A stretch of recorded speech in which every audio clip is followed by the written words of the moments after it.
Are you seriously suggesting we bring her? Jessica's voice cut through the kitchen like a knife, and I froze in the hallway, my hand still on the doorknob. Michael, your mother can barely make it up the stairs without getting winded. Can you imagine her slowing us down in San Francisco? The kids want to hike to explore, not babysit their grandmother. My son's response was quieter, but I heard it. You're right. She'd be more comfortable here anyway. Exactly. Someone needs to watch the house. She's perfect for it. They laughed. Actually, laughed. I stood there in my own hallway holding a bag of groceries I just bought to make their favorite dinner, and felt something inside me crack wide open. Before we continue, please subscribe to our channel and follow my story until the end. Comment which city you're watching from so I can see how far my story has traveled. Now let me tell you what happened next. I didn't walk into that kitchen. I stood there for what felt like an hour, but was probably only 30 seconds listening to them plan the trip I was apparently not invited to. The trip I'd been excited about for weeks. The trip Jessica had mentioned casually 3 months ago, saying we should all go to California sometime, and I'd actually believed the all included me. My hands were shaking so badly the grocery bag rustled, and Jessica's voice went quiet. "Did you hear something?" she whispered. I pushed the door open and walked in like nothing had happened, like my heart wasn't hammering against my ribs, like I hadn't just heard my own son agree that I was too much of a burden to include in a family vacation. "Oh, Margaret!" Jessica jumped, her hand flying to her chest. She always used my full name, never Mom, never even Maggie. "You scared me." "I brought groceries," I said, setting the bag on the counter with more force than necessary. A can of tomatoes rolled out, and Michael caught it. "Thanks, Mom." He wouldn't look at me. That's how I knew he knew I'd heard. "So," I said, unpacking slowly, "what are you two planning?" Jessica shot Michael a look. He cleared his throat. "Just, talking about summer plans." "Summer plans."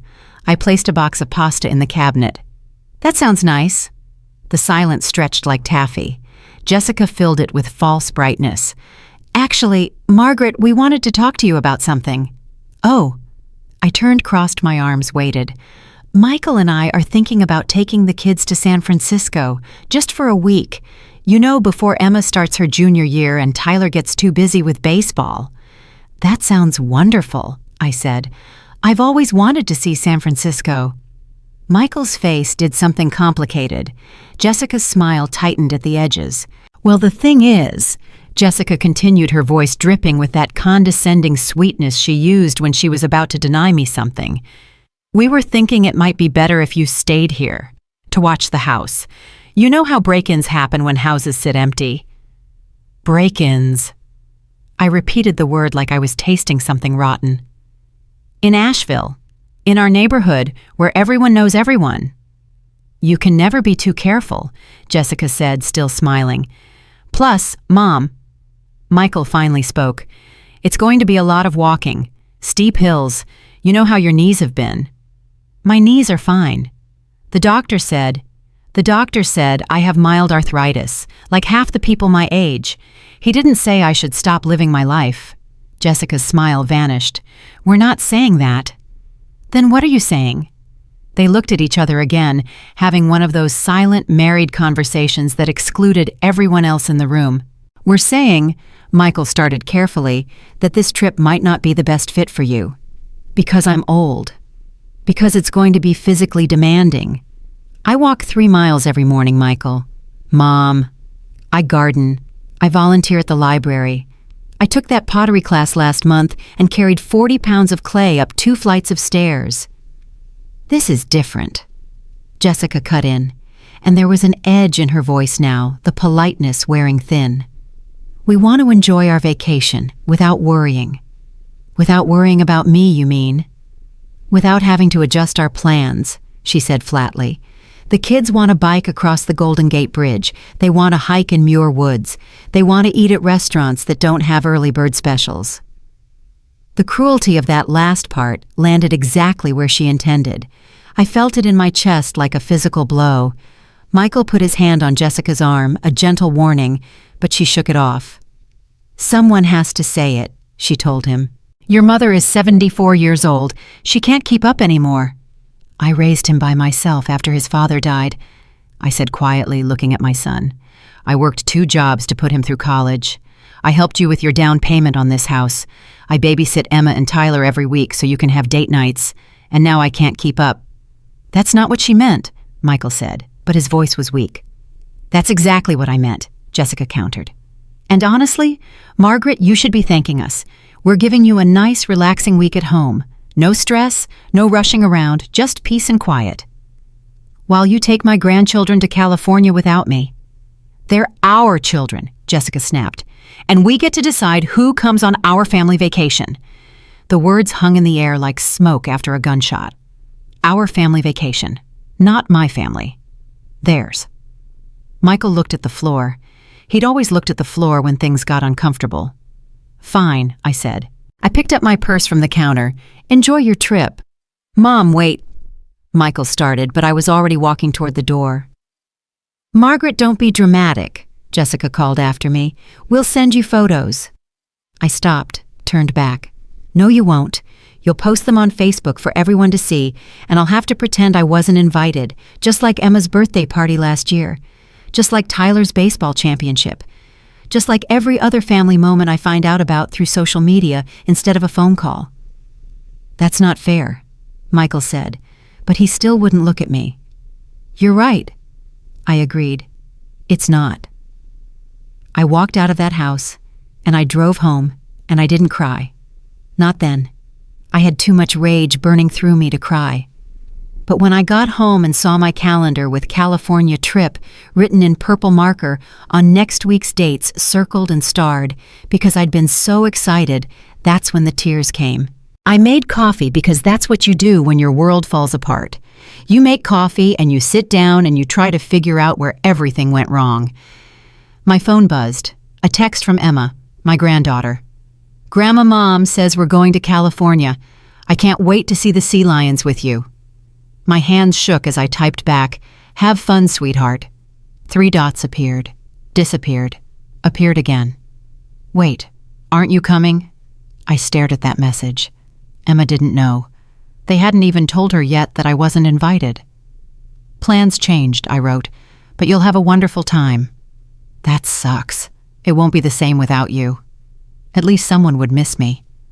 I set the phone down and noticed the mail I'd grabbed on my way in. Bills, junk, and a thick envelope from Coastal Travel Agency. I opened it without thinking, and 4 airline tickets fell out. San Francisco. Departure in 5 days. 2 adults, 2 children reserved seats. They'd forgotten to pick them up. Or maybe they'd intended to get them later. It didn't matter. What mattered was that I was holding in my hands the evidence of my own erasure.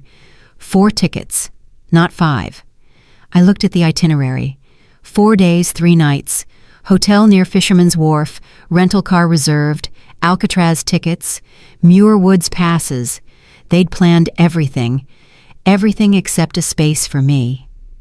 My coffee went cold while I sat there reading through every detail of a trip they'd carefully organized without me. And something shifted in my chest. Not sadness anymore. Something harder. Something that felt like the lid coming off a pressure cooker I'd been sitting on for years.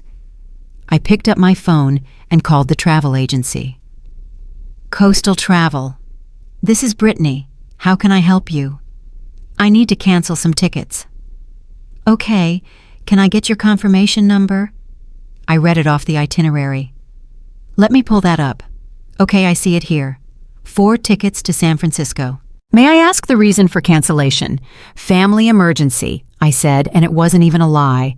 "I'm so sorry to hear that. I can cancel these for you, but there will be a cancellation fee since it's within 7 days of departure."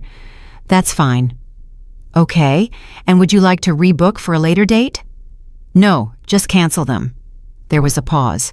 All 4 tickets. All 4. Even the children's tickets, especially the children's tickets. Another pause. I could almost hear her thinking this was a bitter divorce situation. "Okay, Mrs. Patterson. I've processed the cancellation. You'll receive a confirmation email within the hour. The refund minus fees will be credited back to the card on file within 5 to 7 business days. Thank you. I hung up and sat very still, waiting for the guilt to hit. It didn't come. What came instead was a strange light feeling, like I'd just set down something heavy I'd been carrying for too long. Then I did something I hadn't done in 15 years. I opened my laptop and booked a flight for San Francisco. Same dates, different hotel, window seat. My hands were steady as I entered my credit card information. My breath was even as I clicked Confirm Purchase. And when the confirmation email arrived with my boarding pass, I actually smiled. They wanted me to watch the house fine. I'd watch it from 3,000 miles away. I slept better that night than I had in months, and when I woke up the next morning, I didn't feel guilty or anxious or worried about what they'd say. I felt something I hadn't felt in years. I felt free. The phone started ringing at 7:30 a.m. Michael. I let it go to voicemail. It rang again at 7:45, again at 8. At 8:15, Jessica called. I ignored that too. At 9, there was pounding on my front door. I was already dressed, already packed my suitcase sitting by the front hallway. I'd been up since 5 drinking coffee and watching the sunrise and feeling like a woman who'd just discovered she still had a spine. The pounding came again. Mom, I know you're in there. I opened the door. Michael stood there still in his pajama pants and a t-shirt, his hair sticking up like he'd just rolled out of bed, which he probably had. What the hell did you do? He demanded. Good morning to you, too. Don't play games. The travel agency called. Our tickets are canceled. All of them. Oh. I leaned against the doorframe casual. That's strange. Mom. His voice had that warning tone he'd used since he was a teenager, the one that said I was supposed to fall in line now. This isn't funny. I agree. It's not funny at all. Did you cancel our tickets? I canceled 4 tickets to San Francisco. Were those yours? His face went red. How did you even have the confirmation number? You left the itinerary at your house. I found it when I was bringing over groceries. Remember yesterday when I walked in on you and Jessica discussing how I'm too old and decrepit to include in family activities? He had the decency to wince. You weren't supposed to hear that. Clearly, that doesn't change the fact that I did. So this is revenge. You're sabotaging our vacation because your feelings got hurt. Something cold settled in my stomach. My feelings got hurt. Michael, you and your wife sat in your kitchen and laughed about leaving me behind. You didn't even have the courage to tell me to my face. We were going to tell you. When the day you left, or were you just going to disappear and send me a text from the airport? He looked away. That was answer enough.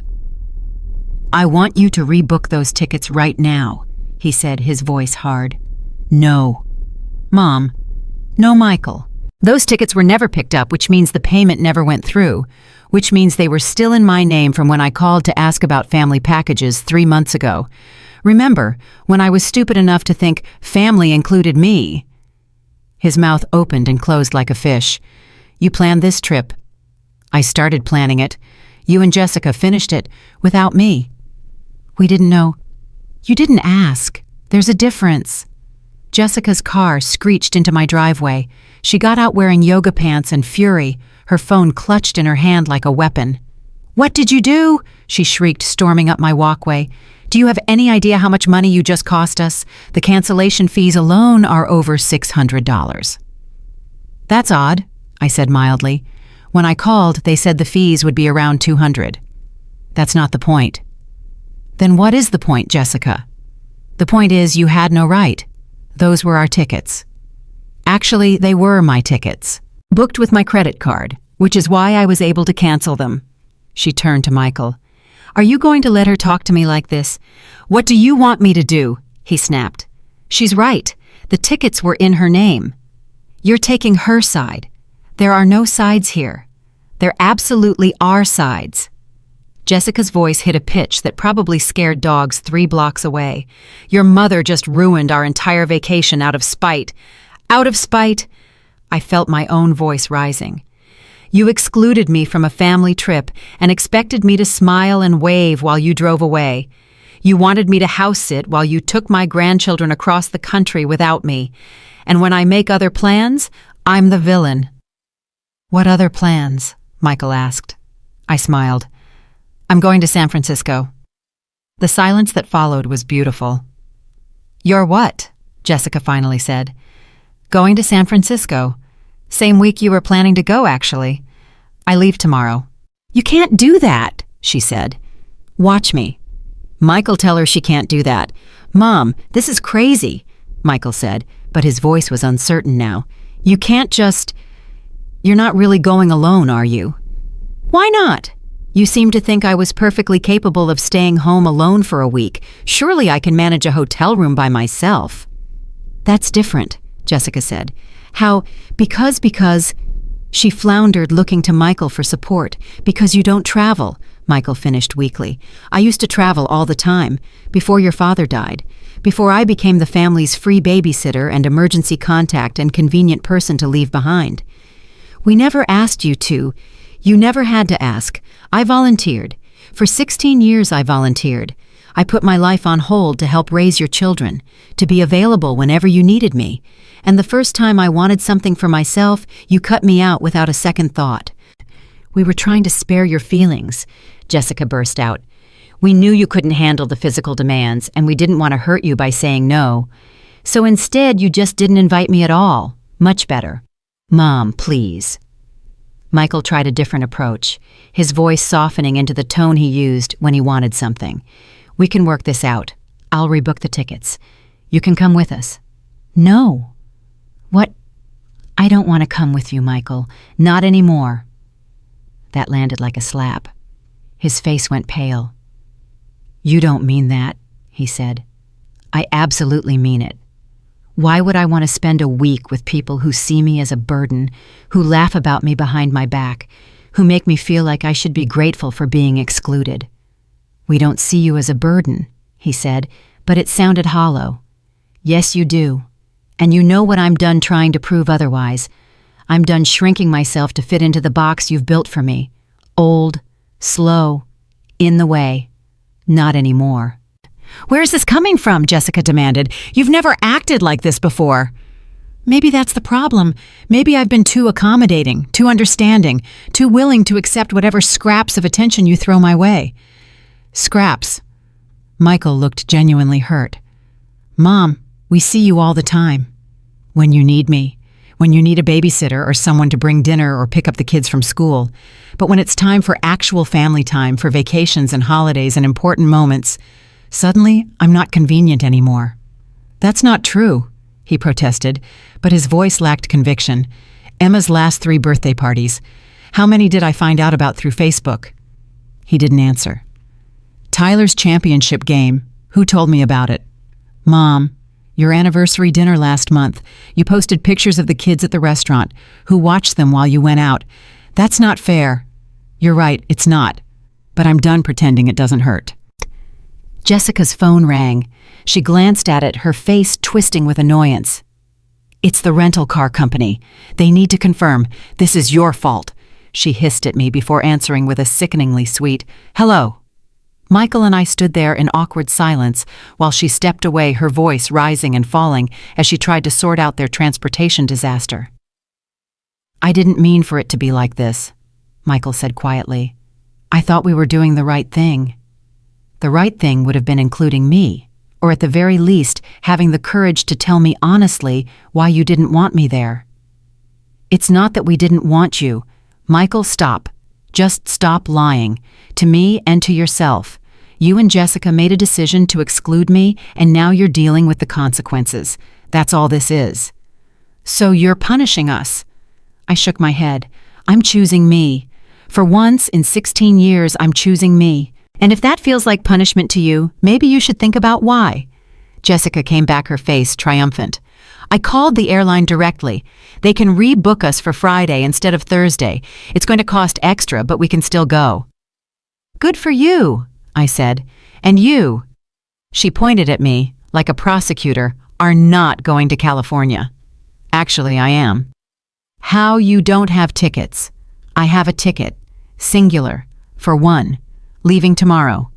"You're bluffing." I pulled my phone out and showed her my boarding pass. Am I? Her face went through several interesting colors. You vindictive, selfish. Jessica. Michael's voice was sharp. Don't. Don't what your mother just sabotaged our entire trip and booked her own vacation out of pure spite and you're defending her. I'm not defending anyone. I'm trying to understand how we got here. We got here because your mother can't handle not being the center of attention. Center of attention. I laughed and it came out bitter. Jessica, I have been invisible in this family for years. I'm the emergency contact, the free labor, the person you call when you need something, but forget exists when you're planning something fun. That's not center of attention. That's being taken for granted. We don't take you for granted, Michael said, but even he didn't sound convinced anymore.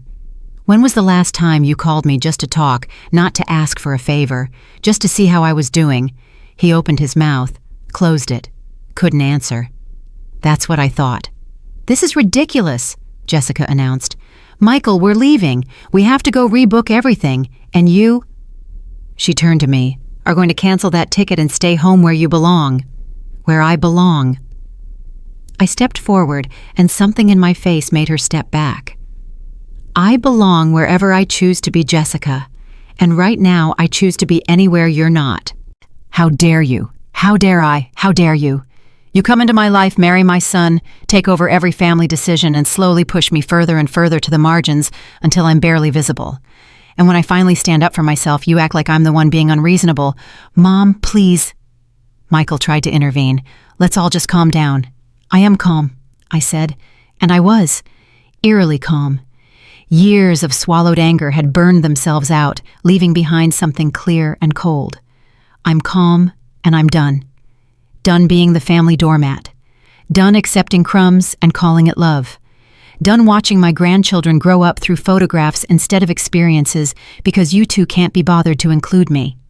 We include you, Jessica insisted, when it's convenient for you.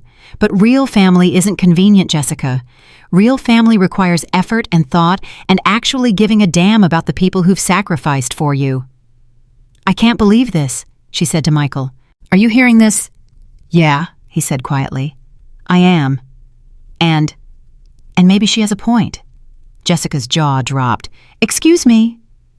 When was the last time we invited her to something that wasn't babysitting related? That's not we. She knows she's always welcome. Do I? I interrupted, because being welcome and being wanted are two very different things, and for the last few years I've felt tolerated at best. Michael ran his hands through his hair, looking miserable. I don't know what you want me to say, Mom. I don't want you to say anything. I want you to think about why we're here, why your 74-year-old mother feels like she has to book a solo trip to San Francisco just to feel like her life matters. Your life matters, he said. To who? Because it certainly doesn't seem to matter to you when you're making family plans. Jessica made a disgusted sound. This is emotional manipulation. No, Jessica. Emotional manipulation is telling me I'm too old to travel while booking a family vacation without me. This is me finally standing up for myself. My phone buzzed. A text from Emma. Grandma, Mom, and Dad are freaking out. What's going on? I texted back. I'm going on an adventure, sweetheart. Can I come? My heart broke a little. Not this time, but soon. Promise. Promise. I looked up to find Michael and Jessica staring at me. What? I said. Are you really doing this? Michael asked. You're really going alone? Yes. What about the house? What about it? You said break-ins happen. No, Jessica said that. I said it was ridiculous. The house will be fine. I'll ask Dorothy from next door to grab my mail. And if something happens to you, Jessica challenged, if you fall or get sick then I'll handle it, like an adult, like I've been handling things since before you were born. You're being reckless. I'm being alive. There's a difference. Michael looked between us, clearly torn. Mom, I don't understand why you're being so stubborn about this. Because I'm tired, Michael. I'm tired of being the person everyone expects to understand and accommodate and sacrifice. I'm tired of being convenient, and I'm especially tired of being treated like I'm already dead just because I'm old. We don't treat you like you're dead, he said. You treat me like I'm done. like my life is over and all that's left is to sit quietly and wait to die. Well, guess what? I'm not done. I'm not ready to disappear. And if you can't handle me having my own life, that's your problem, not mine. Jessica grabbed Michael's arm. Come on, we're wasting time. We need to go rebook everything. Yeah, he said, but he didn't move. Michael. Mom, he said, his voice strained.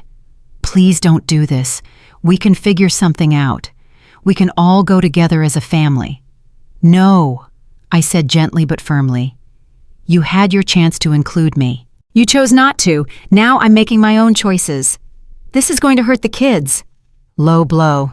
My face must have shown it because he had the grace to look ashamed. The kids will be fine, I said.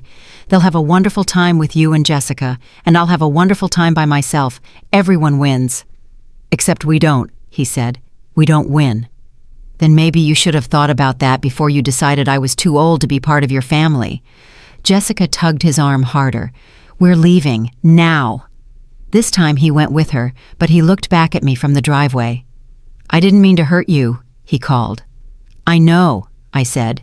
That's almost worse. They drove away, Jessica's tires squealing slightly as she pulled out. I watched them go and felt nothing but relief. Back inside, I made myself breakfast. Scrambled eggs, toast, fresh coffee. I ate slowly, savoring each bite, and thought about what I'd just done. I'd burned a bridge, maybe permanently. Michael would probably forgive me. Eventually, he always did. But Jessica would hold this grudge until her dying day. The strange thing was, I didn't care. For the first time in years, I genuinely didn't care if Jessica was angry with me. The freedom of that was intoxicating. My phone rang. Dorothy from next door. Margaret, I just saw Michael and Jessica leave looking upset. Everything okay? Everything's fine, Dorothy. Actually, I have a favor to ask. Would you mind checking my mail while I'm gone this week? Going somewhere. San Francisco. Oh, how lovely. With Michael and the family. No, by myself. There was a surprised pause. Well, good for you. I've always said you should travel more. Of course I'll watch the house. You have a wonderful time. Thank you, Dorothy. And Margaret. Whatever happened this morning, don't you apologize for it. I could hear the yelling from my kitchen. About time you stood up for yourself. I smiled. You're a good friend, Dorothy. So are you, dear. Now go pack. I spent the rest of the day preparing. Not just packing clothes, but preparing myself mentally for what I was about to do. Solo travel at 74. It should have terrified me. Instead, it felt like coming home to myself. That evening, Emma called. Grandma Mom won't tell me what happened. She just keeps saying you're being unreasonable. I'm going to San Francisco, sweetheart, by myself. Why? I thought about how to answer that. Because I need to remember who I am when I'm not being someone's mother or grandmother or emergency babysitter. That's actually really cool, Emma said. Mom and Dad are saying you're having some kind of crisis. Maybe I am. Or maybe I'm just finally having the life I put on hold for everyone else. I think you're brave, she said quietly. I wish I could come with you. Me too, baby, but this is something I need to do alone. Will you send me pictures? Every day. Real pictures, not the filtered fake ones Mom posts. I laughed. Real pictures, I promise. Grandma. Yeah. I'm sorry they didn't invite you. That was really messed up. My throat tightened. Thank you for saying that. I love you. I love you too, Emma. More than you know. After we hung up, I finished packing. One small suitcase, comfortable shoes, my favorite cardigan, the navy dress I hadn't worn in years, and at the bottom, wrapped in tissue paper, Richard's old camera, the film kind. He'd taught me to use it 30 years ago, and I hadn't touched it since he died. Maybe it was time. That night, I barely slept. Not from anxiety, but from excitement. The kind of excitement I hadn't felt since I was young, and the world still felt full of possibility. At 4 a.m., I gave up on sleep and made coffee. Sat on my back porch and watched the stars fade into dawn. The mountains were dark shapes against a lightening sky. I'd lived in their shadow my whole life. Maybe it was time to see what lay beyond them. My Uber arrived at 6. A young man named Marcus with kind eyes and a ready smile. Airport, he confirmed. Airport, I agreed. Big trip. Big enough. He loaded my suitcase into the trunk, and I took one last look at my house. It looked smaller than I remembered. Or maybe I'd just gotten bigger. Ready? Marcus asked. I smiled. More than ready. The airport was chaos, but I navigated it like I'd done it yesterday instead of 15 years ago. Check-in, security, gate. I had 2 hours to kill, so I bought an overpriced coffee and a magazine and sat by the window watching planes take off and land. My phone buzzed constantly. Messages from Michael. Mom, please call me. We need to talk about this. I'm worried about you. At least let me know you got to the airport safely. I responded to the last one. At the gate. Phone will be off during flight. Talk later. Then I turned it off. Completely off. And felt lighter with every second that passed in silence. When they called my boarding group, I stood with my carry-on and walked down the jetway like I was walking into a new life. Because in a way I was. The flight attendant checked my boarding pass. Window seat 12A. Enjoy your flight, ma'am. Oh, I intend to, I said. I settled into my seat, buckled in, and watched out the window as Asheville grew smaller and smaller below me. Somewhere down there, Michael and Jessica were probably rebooking their trip, cursing my name, wondering what had gotten into me. Let them wonder. The woman next to me was young, maybe 30, with a laptop out before we'd even finished boarding. Business or pleasure? She asked, not looking up from her screen. Pleasure, I said. Definitely pleasure. She smiled. Good for you. The plane pushed back from the gate. We taxied, lifted, and I was flying literally and figuratively for the first time in longer than I could remember. I pressed my forehead against the window and watched the world fall away beneath me, and I didn't feel scared or guilty or worried. I felt alive, and that was worth every burned bridge, every angry phone call, every shocked face when I told them what I'd done. Because here's what they didn't understand. I hadn't sabotaged their vacation out of spite or revenge. I'd reclaimed my own life, and I was just getting started. The plane landed at San Francisco International at 11:45, and I turned my phone back on against my better judgment. It exploded with notifications. 73 messages, 42 missed calls. I scrolled through them while waiting for my suitcase at baggage claim, and the pattern was clear. Michael apologetic and pleading, Jessica furious and demanding, Emma worried but supportive, and then buried in the middle a number I didn't recognize with a North Carolina area code. The voicemail was from Tyler, my 12-year-old grandson. His voice was small and confused. Grandma Mom says you're mad at us. She says you ruined our vacation because you're selfish. But Emma says that's not true. She says Mom and Dad were mean to you. I don't understand what happened, but I miss you. Are you really in California? That's so cool. I wish you'd taken me with you. I had to sit down on one of those uncomfortable airport chairs, my suitcase forgotten on the carousel. Tyler. Sweet Tyler, who never asked for anything, who always hugged me extra tight, who still wanted me to read him bedtime stories, even though he was too old for them. I called him back before I could stop myself. Grandma, he answered on the first ring. You're okay? I'm fine, sweetheart. I'm sorry I worried you. Mom said you had a breakdown. Your mother says a lot of things. Did you really cancel our tickets? No point lying to him. Yes. Why? Because nobody asked if I wanted to go. They just decided I should stay home.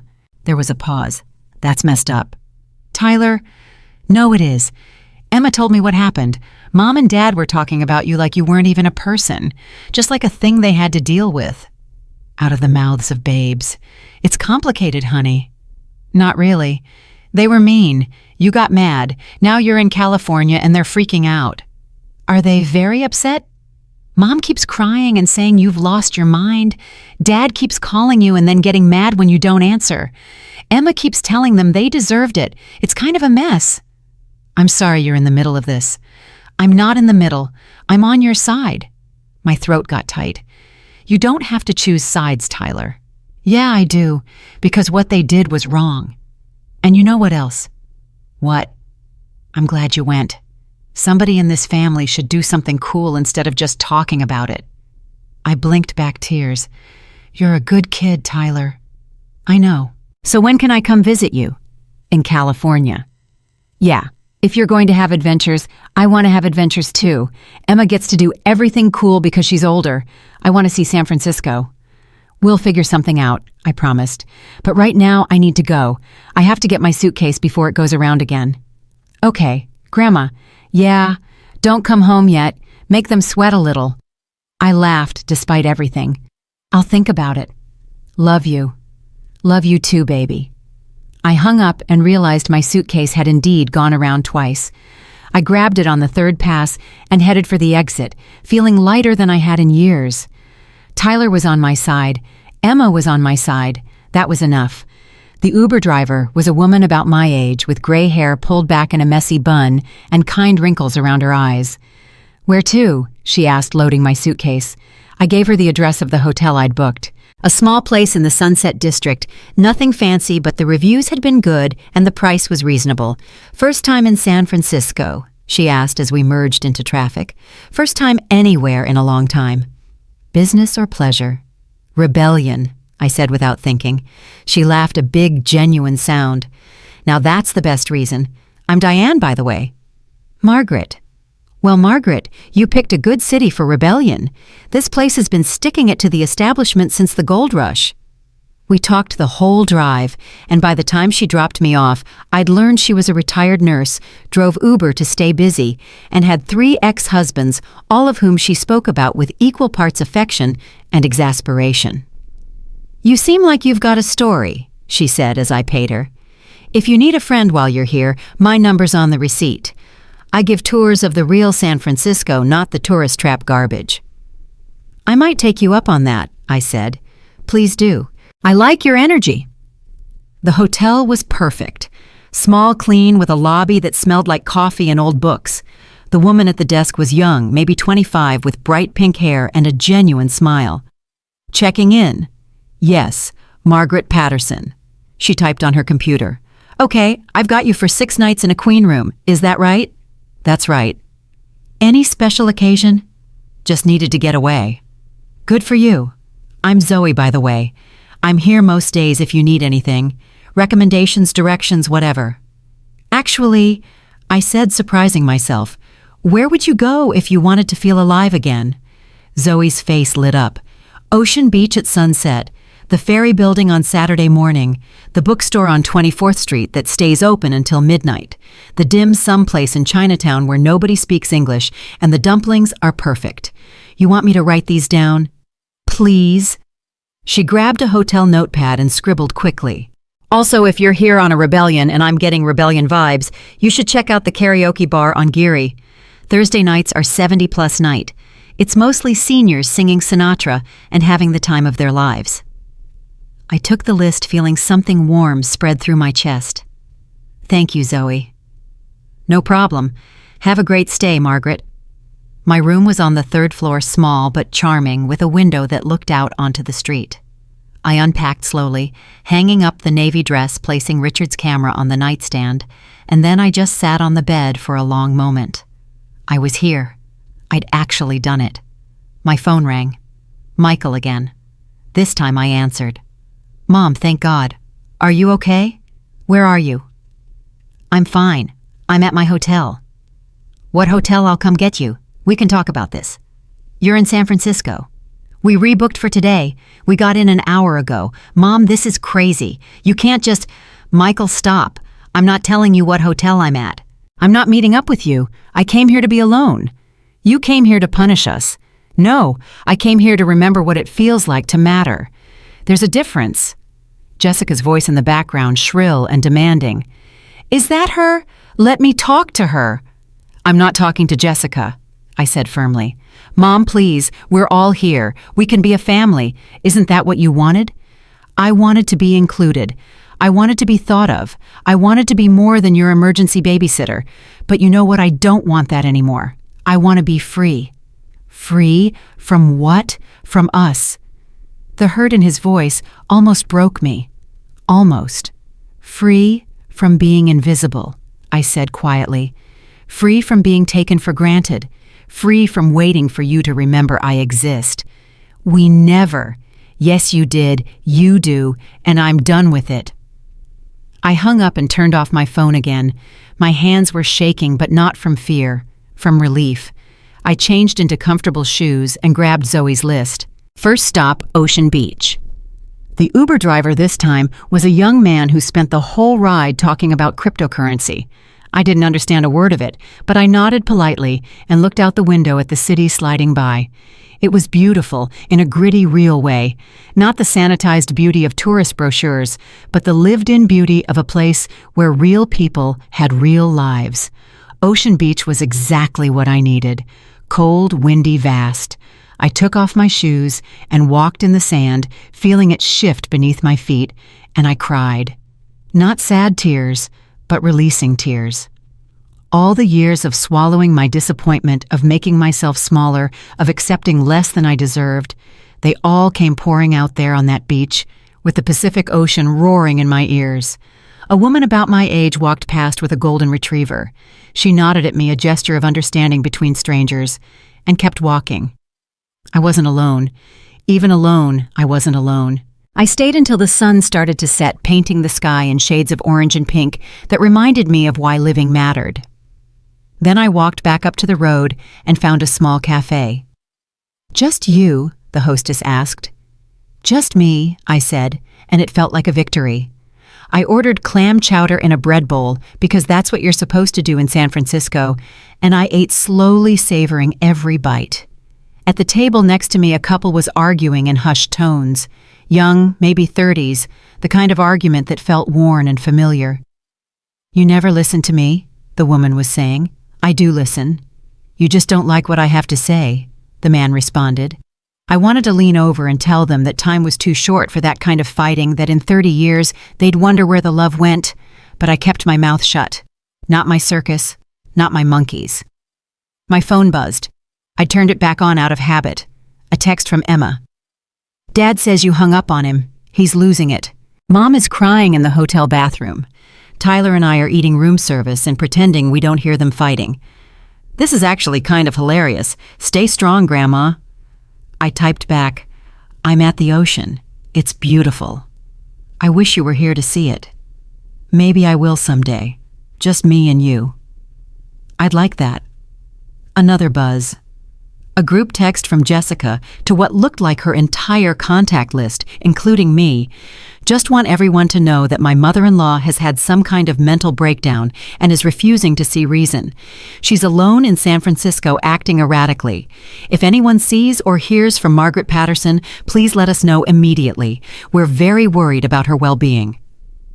I stared at that message for a full minute. Then I replied to the group, "I'm fine. I'm not having a breakdown. I'm having a vacation. Please respect my privacy."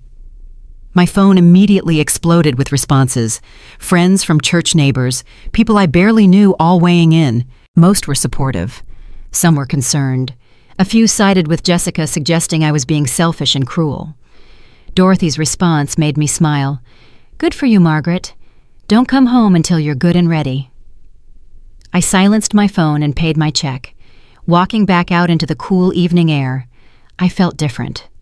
Lighter. More myself than I'd been in years. That's when I heard a voice behind me. "Excuse me, but are you Margaret Patterson?"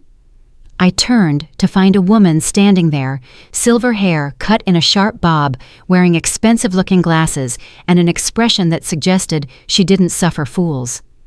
"Who's asking?" "I'm Charlotte Reed. I saw Jessica's group text. We were in book club together before I moved to Portland. I have to say her version of events sounds like complete nonsense." I laughed, despite myself. "You'd be correct." I thought so. Jessica always did have a talent for making herself the victim. "Would you like to get a drink? I'm staying nearby and I'd love to hear the real story." I should have said no. I should have gone back to my hotel and spent the evening alone with my thoughts. But there was something about Charlotte's direct gaze and no-nonsense demeanor that appealed to me. "Why not?" I said. We found a wine bar 2 blocks away. Charlotte ordered a very expensive Cabernet. I got a Pinot Grigio and immediately felt unsophisticated, but Charlotte didn't seem to notice or care. "So, she said, settling into her chair like she owned the place. Tell me what really happened. I did. I told her everything. The overheard conversation, the canceled tickets, the angry confrontation, the solo trip. She listened without interrupting, occasionally nodding or making small sounds of understanding. When I finished, she took a long sip of her wine. Jessica's an idiot, she declared. Always has been. In book club, she only ever wanted to read beach novels, and she'd get offended when we picked anything literary. Said we were being elitist. No, Jessica, we just have taste. I snorted into my wine. And your son, Charlotte continued, needs to grow a spine. What kind of man lets his wife treat his mother like hired help? He's not a bad person. I found myself defending him. He's just weak when it comes to her. Same thing, darling. Weakness enables cruelty. That hit harder than I expected. I never thought of it that way. Most people don't. We make excuses for the people we love. But the truth is, your son chose his wife's comfort over your dignity. That's not love. That's cowardice. You don't pull punches, do you? Life's too short. I'm 71 years old. My husband died 3 years ago. I spent 6 months being sad, and then I decided to spend the rest of my life being honest. Best decision I ever made. I'm sorry about your husband. Don't be. Don't. He was a good man, but he's gone. I'm not, and neither are you. We talked for 2 hours. She told me about her life, her career as an architect, her 2 grown sons who called once a month and felt that was sufficient, her decision to sell her house and travel for a while. I'm in San Francisco for a week, she said, then Portland for my grandson's birthday, which I actually was invited to shockingly. Then I'm thinking about Seattle, maybe Vancouver. Who knows? That sounds wonderful, I said, and I meant it. Come with me. I blinked. What? To Portland, to Seattle, wherever. You've already pissed off your family, might as well make it worth it. I can't just... Why not? What's stopping you? I opened my mouth, closed it. Couldn't think of a single good reason. Think about it, Charlotte said, signaling for the check. I'm at the Fairmont if you want to find me. Room 412. Now I need to get back. I have an early morning Pilates class that's going to kick my ass, and I need my beauty sleep. She paid for both our drinks before I could protest, kissed me on both cheeks like we were French, and swept out of the bar like a force of nature. I sat there for another few minutes, stunned and slightly tipsy, and then I laughed. Actually laughed loud enough that the bartender looked over with a smile. Back at my hotel, I climbed into bed and opened my laptop. Charlotte's words were still ringing in my ears. Why not? What's stopping you? I pulled up my bank account. The refund from the canceled tickets had already processed. I had more money than I'd thought. Enough for Portland. Maybe enough for Seattle, too. My phone rang. Michael again. What? I answered, less patient now. Mom, we need to talk. In person. Tomorrow. No. Mom. No, Michael. I don't want to see you. I don't want to hear more excuses or apologies that don't mean anything. I want you to leave me alone. You can't mean that. I absolutely mean it. Jessica's voice came through clearly on speaker now. Margaret, this is getting ridiculous. You've made your point. You've had your little rebellion. Now it's time to act like an adult. Something in me snapped. An adult, Jessica, adults don't exclude their family members from vacations. Adults don't mock their mother-in-law behind her back. Adults don't send group texts painting people as mentally unstable just because they don't get their way. You want to talk about acting like an adult? Look in the mirror. Silence on the other end. I'm done. I continued, my voice steady and cold. I'm done being your convenient scapegoat. I'm done being the person you call when you need something and ignore when you don't. I'm done accepting scraps and calling it family. Mom. Michael's voice was strained. Please don't do this. I'm not doing anything. I'm finally stopping. I'm stopping the cycle of me giving and you taking. I'm stopping the pattern of me accommodating and you demanding. I'm stopping all of it. For how long? Jessica demanded. For as long as it takes. Takes for what? For you to realize that I'm a person, not a service you subscribe to. I hung up and blocked both their numbers. Then I blocked Jessica's email. Then I blocked her on Facebook. One by one, I cut the cords that had been strangling me, and each one felt like taking a full breath after years underwater. There was a knock on my door. I froze. Had they found me? Had Jessica somehow tracked down my hotel? "Margaret, it's Zoe from the front desk." I opened the door, relieved. "Sorry to bother you," she said, "but there's a man downstairs claiming to be your son. He's asking for your room number. I told him we can't give out that information, but he's being kind of aggressive. I wanted to check with you first." My heart pounded. "Tell him I'm not here. Tell him I checked out." "You got it. And if he comes back, I'm calling the cops. We don't tolerate harassment." "Thank you, Zoe." "No problem. You okay?" "I'm getting there." She smiled. "Good. Get some sleep. Tomorrow's a new day." But I didn't sleep. I lay in bed staring at the ceiling, listening to the sounds of the city outside my window, and I made a decision. I grabbed my laptop and booked a train ticket to Portland, leaving in 2 days. One way. Then I texted Charlotte. "I'm in. Let's go to Portland." Her response came immediately. "Excellent. This is going to be fun." The next morning, I woke up to 17 new voicemails. I deleted them all without listening. I had breakfast in a small cafe down the street where the waitress called me "hun" and refilled my coffee without asking. I walked through Golden Gate Park, got lost, found my way out, and didn't panic once. At noon, my phone rang from a number I didn't recognize. Against my better judgment, I answered. "Grandma. Emma. I'm using Tyler's phone. Mom and Dad took mine away because I told them they were being psycho." "Emma, you shouldn't—" "No, listen, they're planning something.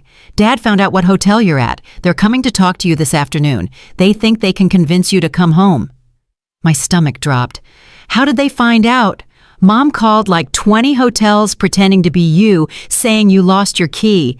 The Sunset Inn fell for it." "Damn it. Emma, thank you for warning me. Are you going to talk to them?" "Absolutely not. I'm checking out." "Good. They don't deserve you, Grandma. They really don't." "I love you, sweetheart." "I love you too. And Grandma, whatever you're doing out there, don't stop. You sound different. Happy." "I am happy." "Then don't let them take that away." I hung up and immediately started packing.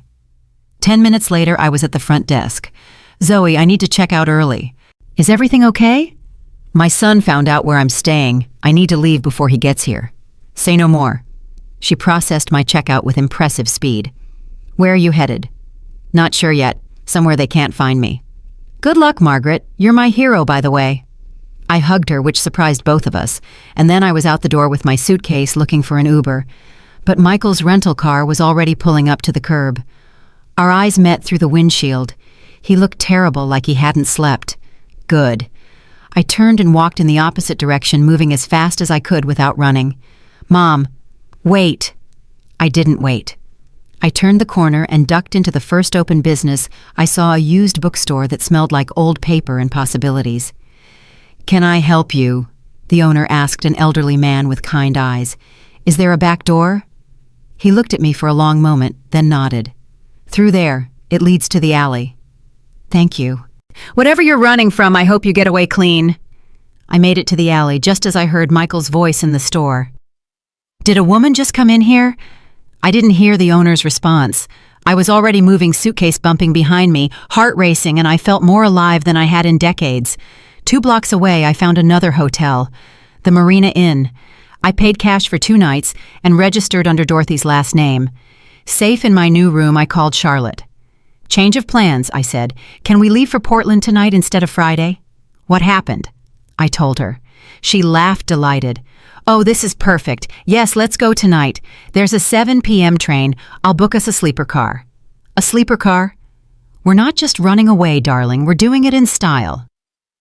That evening, I stood on the platform at the train station with Charlotte beside me, 2 women in their 70s with matching suitcases and matching determination. "You ready?" Charlotte asked. "More than ready."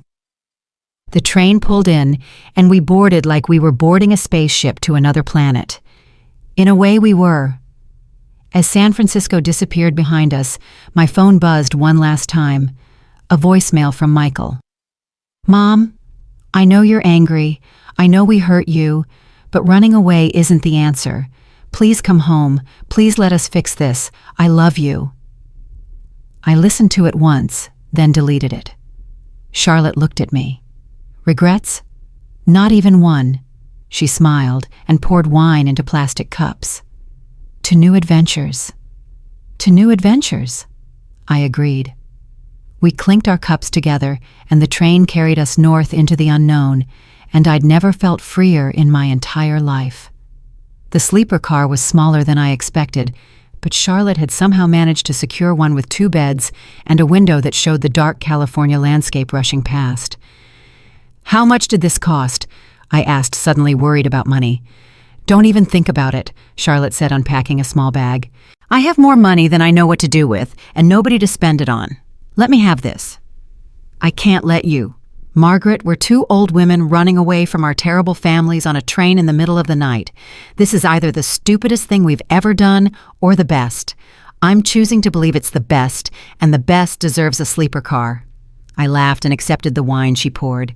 We toasted to stupid decisions and drank while the train swayed beneath us. At 9:30, my phone rang. A video call from Emma. "Should I answer?" I asked Charlotte. "It's your granddaughter, not your son. Answer it." Emma's face filled the screen, and she was clearly hiding in a bathroom somewhere. "Grandma, oh my God, Dad is losing his mind. He came back to the hotel and you were gone, and he's been calling every hotel in San Francisco." "I'm not in San Francisco anymore."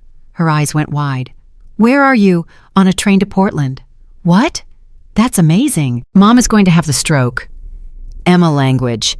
"Sorry, but seriously, she's freaking out. She's saying you've been kidnapped or you're having a psychotic break or something. She wanted to call the police." My stomach clenched. Please tell me she didn't. Dad talked her out of it. He said it would be embarrassing if the cops found you just living your best life. Charlotte snorted wine through her nose. "Who was that?" Emma asked. I turned the phone so she could see Charlotte. "This is Charlotte. We met yesterday." "Hi, Emma." Charlotte waved. "Your grandmother is excellent company. Are you like running away together?" "Something like that," I said. "This is the coolest thing that's ever happened in our family. Tyler is dying. He wants to know if you'll take him on your next adventure." "Maybe I will." "Grandma, I have to go. I hear Mom coming, but I just wanted to say I'm really proud of you. And also, can you send me pictures? Real ones, not the fake Instagram stuff." "I promise." "Love you." "Love you too, sweetheart." The call ended, and I sat back, feeling the wine warm my chest. "Sweet kid," Charlotte observed. "She's the best thing about my family." "Then she's worth going back for, eventually." "Eventually," I agreed. "Not yet." We talked until midnight, sharing stories. Charlotte told me about her late husband, how he'd died suddenly of a heart attack while gardening, how she'd found him slumped over his tomato plants. "I was angry at him for months," she admitted. "Angry that he'd left me. Angry that he'd been too stubborn to go to the doctor when he'd been having chest pains. Angry that I had to figure out how to be alone after 43 years of being part of a pair." "How did you stop being angry?" "I didn't. I just added other feelings on top of it. Grief, acceptance, eventually joy again. The anger's still there, just buried under everything else." "Do you miss him?" "Every day. But I don't miss who I became when I was with him. The accommodating wife, the woman who always said yes even when she meant no. I love him, but I don't miss that version of me." I understood exactly what she meant. We fell asleep to the rhythm of the train, and I slept better than I had in months. The next morning, we woke to mountains outside our window and the smell of bad coffee from the dining car. Charlotte insisted we have breakfast there, so we sat in the swaying car eating mediocre eggs and drinking terrible coffee and laughing at everything. "This is the worst coffee I've ever had," Charlotte declared. "It's perfect," I said, and I meant it. At 10:15, my phone rang. "Dorothy." "Margaret, honey, I hate to tell you this, but Jessica showed up at your house this morning." My blood went cold. "What?" "She has a key, apparently.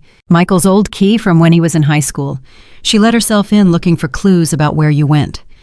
"That's breaking and entering." "Technically not if she has a key, But I called the police anyway and reported a suspicious person. They made her leave. Dorothy, you're a saint. I'm really not. I just don't like Jessica. Never have. She looked through your mail, Margaret. I saw her through your kitchen window. Rage flooded through me. She had no right. Obviously, the officer gave her a warning, told her if she came back without your permission, she'd be arrested for trespassing. She left in a huff, muttering about ungrateful mothers-in-law. I'm so sorry you had to deal with that. Are you kidding? It was the most excitement I've had in years. Where are you anyway? On a train to Portland. Dorothy laughed, delighted. Good for you. Stay gone as long as you want. I'll guard your house like Fort Knox. After we hung up, I was shaking with anger. What happened? Charlotte asked. I told her. That woman needs to be stopped, Charlotte said flatly. This has gone beyond family drama into harassment. What can I do? She's not going to just give up. You document everything, every call, every text, every violation of your privacy, and if it continues, you get a restraining order. Against my daughter-in-law. Against anyone who won't respect your boundaries. Family doesn't give people the right to torment you. The train pulled into Portland at 2:30 in the afternoon. Charlotte had booked us rooms at a boutique hotel in the Pearl District, walking distance from Powell's Books. First stop, she announced as we checked in, the world's largest independent bookstore. Then dinner. Then we're going to a jazz club I know. Charlotte, I can't keep letting you pay for everything. Watch me. The hotel room was beautiful, and for a moment I felt guilty about the expense. But then I remembered Jessica going through my mail, Michael hunting me down like I was a fugitive, and the guilt evaporated. I was just settling in when there was a knock on my door, Charlotte holding a bottle of wine. Room service doesn't start until 5 and I'm thirsty. Got a corkscrew. We sat on my bed drinking wine and eating the complimentary cookies, and that's when my phone rang with a number I didn't recognize. Portland area code. Hello. Hi, is this Margaret Patterson? A young woman's voice. Who's asking? My name is Sarah. I'm a reporter with the Portland Tribune. I saw a Facebook post about you from someone named Jessica Patterson claiming you're missing and possibly in danger. I wanted to reach out and verify. I hung up so fast I nearly threw the phone. What? Charlotte demanded. Jessica called the media. She's telling reporters I'm missing. That manipulative. Charlotte grabbed my phone. Give me her number. Charlotte, no. But she was already dialing. It rang twice before Jessica answered. Margaret, finally. Where are you? We've been worried sick. This isn't Margaret, you psychotic harpy. This is Charlotte Reed. Remember me from book club before you drove me out with your incessant whining about how literary fiction is boring. Silence on the other end. I'm calling to tell you that if you contact one more reporter, one more hotel, or step one more foot on Margaret's property, I will personally ensure you're charged with harassment. I have lawyers on retainer who would love a case this clear-cut. Who do you think you... I think I'm a woman with resources and a strong dislike for bullies. Margaret is fine. She's not missing. She's not in danger. She's living her best life, which apparently drives you insane because it doesn't revolve around you. She abandoned her family. No, Jessica, she left people who treated her like hired help. There's a difference. Now I'm going to hang up and you're going to stop this ridiculous campaign to paint Margaret as mentally unstable. Because if you don't, I will make your life very, very difficult. Do we understand each other? She hung up without waiting for an answer. I stared at her. I can't believe you just did that. Someone had to. That woman needs boundaries drawn in permanent marker. She poured more wine. How do you feel? Terrified, exhilarated, like I might throw up. Perfect. That means you're alive. My phone immediately started ringing. Michael. Don't answer, Charlotte advised. I have to. He won't stop otherwise. I answered on speaker so Charlotte could hear. Mom, what the hell was that? Some woman just called Jessica screaming threats. That was my friend Charlotte, and she wasn't screaming. She was very calm. Your friend, Mom? You don't have friends named Charlotte. I do now. I made a friend. People do that when they're out living their lives. This isn't funny. Jessica is really upset. Good. Maybe she'll think twice before going through my mail or calling reporters with lies about me. She wasn't lying. We are worried about you. No, Michael. You're worried about how this looks. You're worried about what people will think when they find out you excluded your mother from a family vacation. You're worried about your image, not my well-being. That's not fair. It's completely fair. You know what's not fair. Your wife breaking into my house, that's not fair. Calling me mentally unstable to the media, that's not fair. Hunting me down when I've made it clear I want to be left alone, none of that is fair. We're your family. Then act like it. Families don't treat each other like this. You're the one who canceled our vacation. Because I wasn't invited. How many times do I have to say it? You didn't want me there. You made that perfectly clear, so I made other plans. I'm allowed to make other plans. Not like this. Not by running away and refusing to talk to us. I'm talking to you right now and you're still not listening. That's the problem, Michael. You hear words but you don't understand meaning. I don't want to be found. I don't want to come home. I don't want to see you or Jessica or have any contact until I'm ready. When will you be ready? I don't know. Maybe never. His sharp intake of breath was audible. You don't mean that. Right now in this moment, I absolutely mean it. Maybe I'll feel different tomorrow or next week or next year, but right now I need you to leave me alone. I can't do that. You're my mother. Then respect your mother's wishes. Leave me alone. I hung up and immediately blocked his number too. Charlotte slow clapped. That was beautiful. I feel sick. That's normal. You just set a boundary with your child. It's terrifying. Did I do the right thing? Does it feel right? I thought about it. Yes, scary but right. Then you did the right thing. We finished the wine and went to Powell's Books, where I got wonderfully lost among the shelves for 3 hours. I bought 5 books I didn't need with money I probably shouldn't spend, and it felt glorious. Dinner was at a small Vietnamese restaurant where the pho was perfect and the waitress called me Auntie in a way that felt affectionate rather than condescending. At 8:30, Charlotte dragged me to the jazz club. It was dark and intimate, filled with people who looked like they actually understood music. A woman sang something slow and mournful about lost love, and I felt it in my bones. Richard loved jazz, I said during a break between sets. Tell me about him. So I did. I told her about meeting him in college, about how he'd courted me with terrible poetry and great coffee, about our wedding in a small church with 30 people, about how he'd held my hand during labor and cried when Michael was born, about the garden he'd planted every spring, about finding him that morning already gone, the newspaper still folded on the table. He would have liked you, I said to Charlotte. I would have liked him, but I like you more. The you that exists now, not the you that existed as part of a pair. At 11, we stumbled back to the hotel pleasantly buzzed and laughing about nothing. I was almost asleep when my phone buzzed. A text from an unknown number. Grandma, it's Tyler. I stole Emma's phone. Dad is talking about flying to Portland to find you. I told him that was creepy and stalkerish, but he's not listening. Just wanted to warn you. Also, I think what you're doing is awesome. Mom called you selfish at dinner and I told her that's rich coming from her. I'm grounded now, but it was worth it. Love you. I sat up in bed, wide awake. Michael was coming here. I called Charlotte's room. This better be good, she answered groggily. Michael's flying to Portland. Tyler just warned me. When? I don't know. Soon. Then we leave tomorrow. I have a friend in Seattle. We'll go there. Charlotte, I can't keep running. Why not? You're not ready to face them. So we keep moving until you are. This is insane. Yes, isn't it wonderful? I couldn't help but laugh. You're a terrible influence. I'm the best influence you've ever had. Go to sleep. We're checking out at dawn. But I couldn't sleep.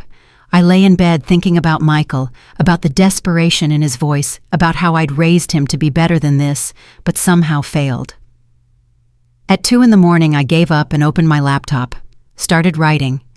Not a letter, not an email, just thoughts. I raised you alone after your father died. I worked 2 jobs. I went to every parent-teacher conference, every baseball game, every school play. I made your Halloween costumes by hand. I taught you to drive. I helped you with college applications. I gave you my life, and I don't regret it. I love you. I loved being your mother, but somewhere along the way, I stopped being Margaret and became just Mom, just Grandma, just the person who shows up when needed and disappears when not. I don't blame you entirely. I let it happen. I made myself convenient. I never said no. I never asked for more. But I'm asking now. I'm asking to be seen, to be valued, to be included not out of obligation, but out of genuine desire for my company. I'm asking to matter. Is that too much to ask from my own son? I saved it as a draft but didn't send it. Maybe I'd send it someday. Maybe I wouldn't. Just writing it helped. At 6 a.m, Charlotte knocked on my door with coffee and determination. "Pack light, we're taking the train again. I already booked tickets." "Where in Seattle?" "A friend of mine has an apartment she never uses, overlooks the Sound. She's in Europe for the summer. It's perfect." And we checked out before the front desk was even fully staffed and caught a cab to the train station. On the train, Charlotte bought mimosas from the bar car despite it being 7 a.m. "Day drinking on a train," she said, handing me a plastic flute. "When was the last time you did that?" "Never." "Even better. First time should be celebrated." We toasted and drank, and I watched Portland disappear behind us. My phone rang at 8:30. A Portland number. I ignored it. It rang again from a different Portland number, then another. "He's calling hotels," I realized, asking to be transferred to my room. Smart boy. Too bad we're already gone. At 9:15, a voicemail came through from Michael. I listened to it on speaker. "Mom, I'm at the Sentinel Hotel. The clerk said you checked out this morning. Where are you going? Please just talk to me. 5 minutes. That's all I'm asking. 5 minutes to explain face to face. I came all this way. I flew here because I'm worried about you. Because I love you. Please." The desperation in his voice almost broke me. "Don't," Charlotte warned, seeing my expression. "He's not worried about you. He's worried about his guilt. There's a difference. He's still my son. And you're still a person with rights and boundaries. He doesn't get to hunt you down just because he feels bad about treating you poorly." She was right, but it didn't make it easier. We arrived in Seattle at 1 p.m. The apartment Charlotte's friend owned was in a high-rise near Pike Place Market, and it was stunning. Floor-to-ceiling windows, modern furniture, a kitchen that looked like it had never been used. "Your friend just leaves this empty?" I asked, incredulous. "She's a tech executive. She has 6 properties.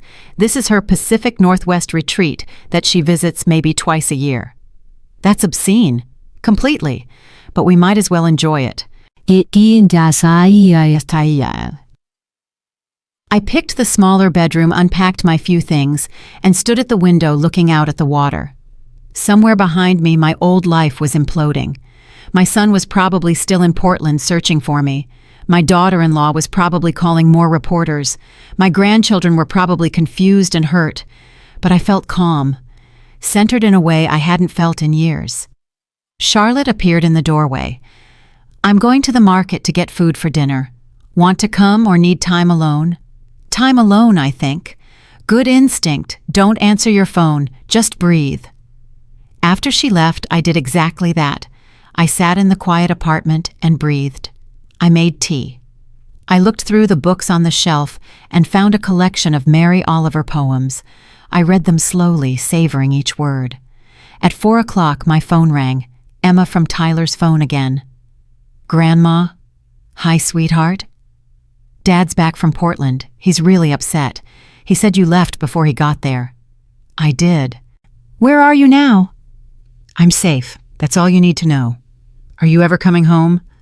The question hit me in the chest. "I don't know, Emma. Honestly, I don't know." "I get it. I mean, I miss you, but I get it. After what they did, I wouldn't come back either." "Don't say that." "Why not?" "It's true. Mom and Dad were horrible to you. You have every right to be mad." "I'm not mad anymore. I'm just tired." "Tired of what?" "Of fighting for scraps of love, of accepting less than I deserve, of being grateful for the bare minimum." Emma was quiet for a long moment. "That's really sad, Grandma." "It is, but I'm not sad anymore.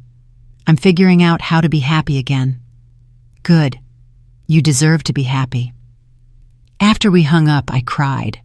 Not from sadness, but from release. All the years of holding it together, of being strong, of never letting them see me crack, they all came pouring out in that beautiful apartment overlooking Elliott Bay. Charlotte came back an hour later with bags of groceries and found me red-eyed on the couch. "What happened?" she asked, setting down the bags. "Nothing. Everything. I don't even know." She sat beside me without saying anything, just being present, and that was exactly what I needed. We cooked dinner together, something neither of us had done with another person in years. Pasta with fresh vegetables from the market, a salad, good bread. We ate on the balcony as the sun set over the water, and we talked about everything except my family. At 9 o'clock, my phone rang with a video call from a number I didn't recognize. I almost didn't answer, but something made me. Jessica's face filled the screen. She looked terrible. Hair unwashed, eyes swollen, makeup smeared. "Margaret, please," she said, and her voice was raw. "Please, just listen." Every instinct told me to hang up, but I didn't. "I'm listening." "I'm sorry. I'm so sorry. I've been horrible to you. Worse than horrible. I've been cruel and dismissive, and I took you for granted, and I'm sorry." I waited, didn't speak. "Michael is a mess. He can't eat, can't sleep. He keeps saying he destroyed his relationship with you, and it's my fault." "It's both your faults." She flinched. "You're right. It is. We both treated you like you didn't matter. Like you were just there to make our lives easier. And that's not okay. It was never okay." "No, it wasn't." "I know you probably don't believe me. I know I've burned every bridge. But I need you to know that I see it now. I see what we did. And I'm ashamed." "You should be." "I know." She wiped her eyes. "I called off the reporters. I told everyone you're fine, that I overreacted. I apologized to Dorothy for going through your mail. I'm trying to fix what I can fix." "Why now? Why after all this?" "Because Emma told me something. She said, Grandma doesn't sound angry anymore.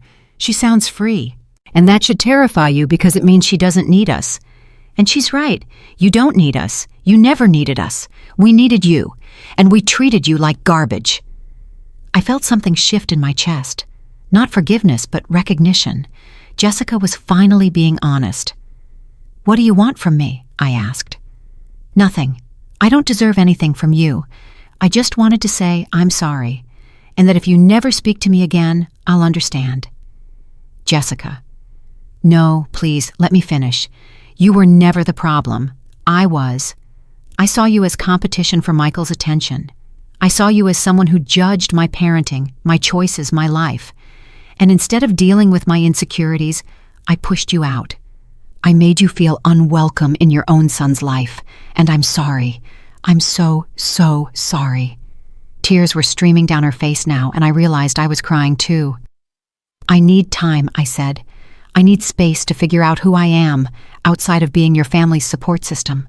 Take all the time you need, years if you need years. Just please know that I'm sorry, and that I'm going to be better. Not for you, for me, because I don't like who I've become." "Okay," I said softly. "Okay. Okay, I hear you. I accept your apology. But accepting an apology doesn't mean things go back to how they were." "I know. I don't want them to go back. Back was broken. I want to build something new, if you ever want to. No pressure." We sat there in silence for a moment, two women who'd hurt each other, finally being honest. "Jessica." "Yeah. Thank you for calling. This couldn't have been easy. It was the hardest thing I've ever done, but it was necessary." After we hung up, I sat in the dark apartment feeling lighter and heavier at the same time. Charlotte emerged from her room where she'd been giving me privacy. "How do you feel?" "Confused, relieved, still angry, but maybe less angry." "That's progress. Is it enough? Only you can answer that." I went to bed that night with more questions than answers, but for the first time since this all started, I felt like maybe someday there could be a path forward. But not yet. Not until I figured out who Margaret Patterson was when she wasn't being someone's everything, I woke up at 6:30 to the sound of rain against the windows and 17 new text messages. Most were from numbers I didn't recognize, but 3 were from Emma using different phones. Grandma Dad hired a private investigator. Seriously, he paid someone to find you. Please be careful, this is getting scary. I sat up so fast my head spun. Charlotte appeared in my doorway holding coffee, her face grim. I saw the texts. Emma sent me the same warning. How did she get your number? I gave it to her yesterday while you were napping. Figured we needed a back channel. She handed me the coffee. Margaret, this has crossed a line. What do? I can't keep running forever. No, but you can lawyer up. I already called my attorney. She can be here this afternoon. Charlotte, I can't afford... It's handled. Consider it a loan if it makes you feel better. But we're drawing legal boundaries before this gets worse. My phone rang. Private number. I answered out of morbid curiosity. Mrs. Patterson, this is Detective James Rivera with... I hung up immediately. What? Charlotte demanded. Private investigator. He called himself a detective. That's impersonating law enforcement. That's illegal. She grabbed her phone. I'm calling my lawyer right now. While Charlotte paced and talked in rapid legal terms, I barely understood. I checked the rest of my messages, one from Dorothy. Margaret, honey, a man came to your door asking questions, said he was a family friend. I told him to get lost and called the police. They took a report. Call me. My hands shook as I dialed her. Oh, thank God, Dorothy answered. Are you all right? I'm fine. What did the man look like? 50s cheap suit clipboard. Had that pushy salesman energy. Asked if I knew where you were, said your family was very worried, tried to guilt me into giving him information. What did you tell him? I told him to shove his clipboard up his well. I wasn't polite. Then I called 911. The officer said if he comes back, it's trespassing. Dorothy, I'm so sorry you're dealing with this. Don't you dare apologize. I'm having the time of my life. Haven't felt this useful in years. Despite everything, I laughed. After we hung up, Charlotte's lawyer had instructions document everything. Don't speak to the investigator. Consider a cease and desist letter, possibly a restraining order if it escalated further. This is insane, I said. This is my son, my family. Your son hired someone to hunt you down like a fugitive. That's not family, Margaret. That's control. At 9 a.m, Emma called from yet another phone. Grandma, I need to tell you something. I'm coming to see you. Emma, no. I already bought the ticket. I'm 18. They can't stop me. I land in Seattle tonight at 7. Does your mother know? I left a note. I'm done watching them destroy themselves over this. Someone needs to talk sense into all of you. Sweetheart, this isn't your responsibility. Yes, it is. You're my grandmother. I love you. And I'm watching my parents act like lunatics. So I'm coming. You can pick me up or I'll Uber to wherever you are. Your choice. Charlotte was already pulling out her phone. Text me the flight number. I'll pick her up. After Emma hung up, I sat in stunned silence. She's got spine, Charlotte observed. Wonder where she gets that from. This is my fault. I've dragged her into this mess. You didn't drag anyone anywhere. Your family created this mess. Emma's making her own choices. Respect that.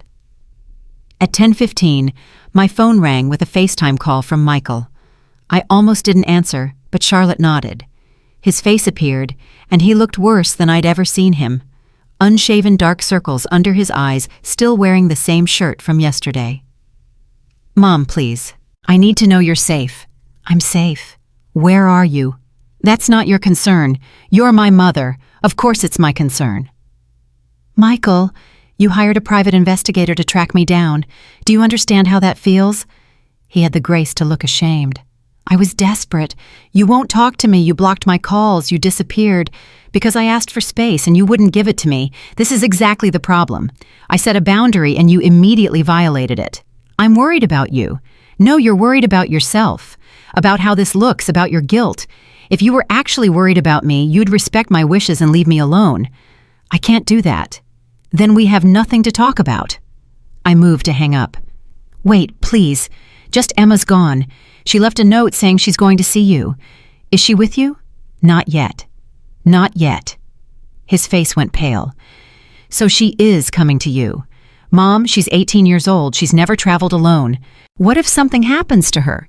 Then she'll handle it, like I'm handling being 74 and traveling alone. Or did you forget I'm doing exactly what you said I was too old to do? That landed. He flinched. If Emma gets hurt, she won't. She's smarter and braver than both of us combined. She gets that from her grandmother.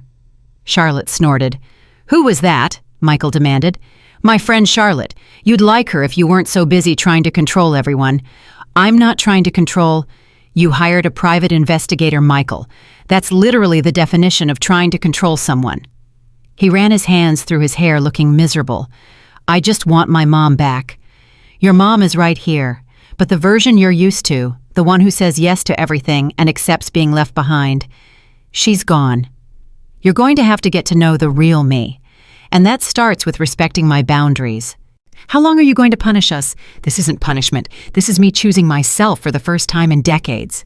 If that feels like punishment to you, maybe ask yourself why. I hung up before he could respond. Charlotte handed me more coffee. You're getting good at this. I feel like I'm going to throw up. That's normal. Setting boundaries with people who've never had to respect them before is nauseating. Literally. At 11:30, the doorbell rang. We both froze. Nobody knows we're here, Charlotte whispered. Your friend is in France. I didn't even tell her we're using her place. The doorbell rang again. Then a voice. Charlotte, it's Susan from downstairs. I have your Amazon delivery. Charlotte sagged with relief and went to answer it. I heard muffled conversation, then she came back holding a package.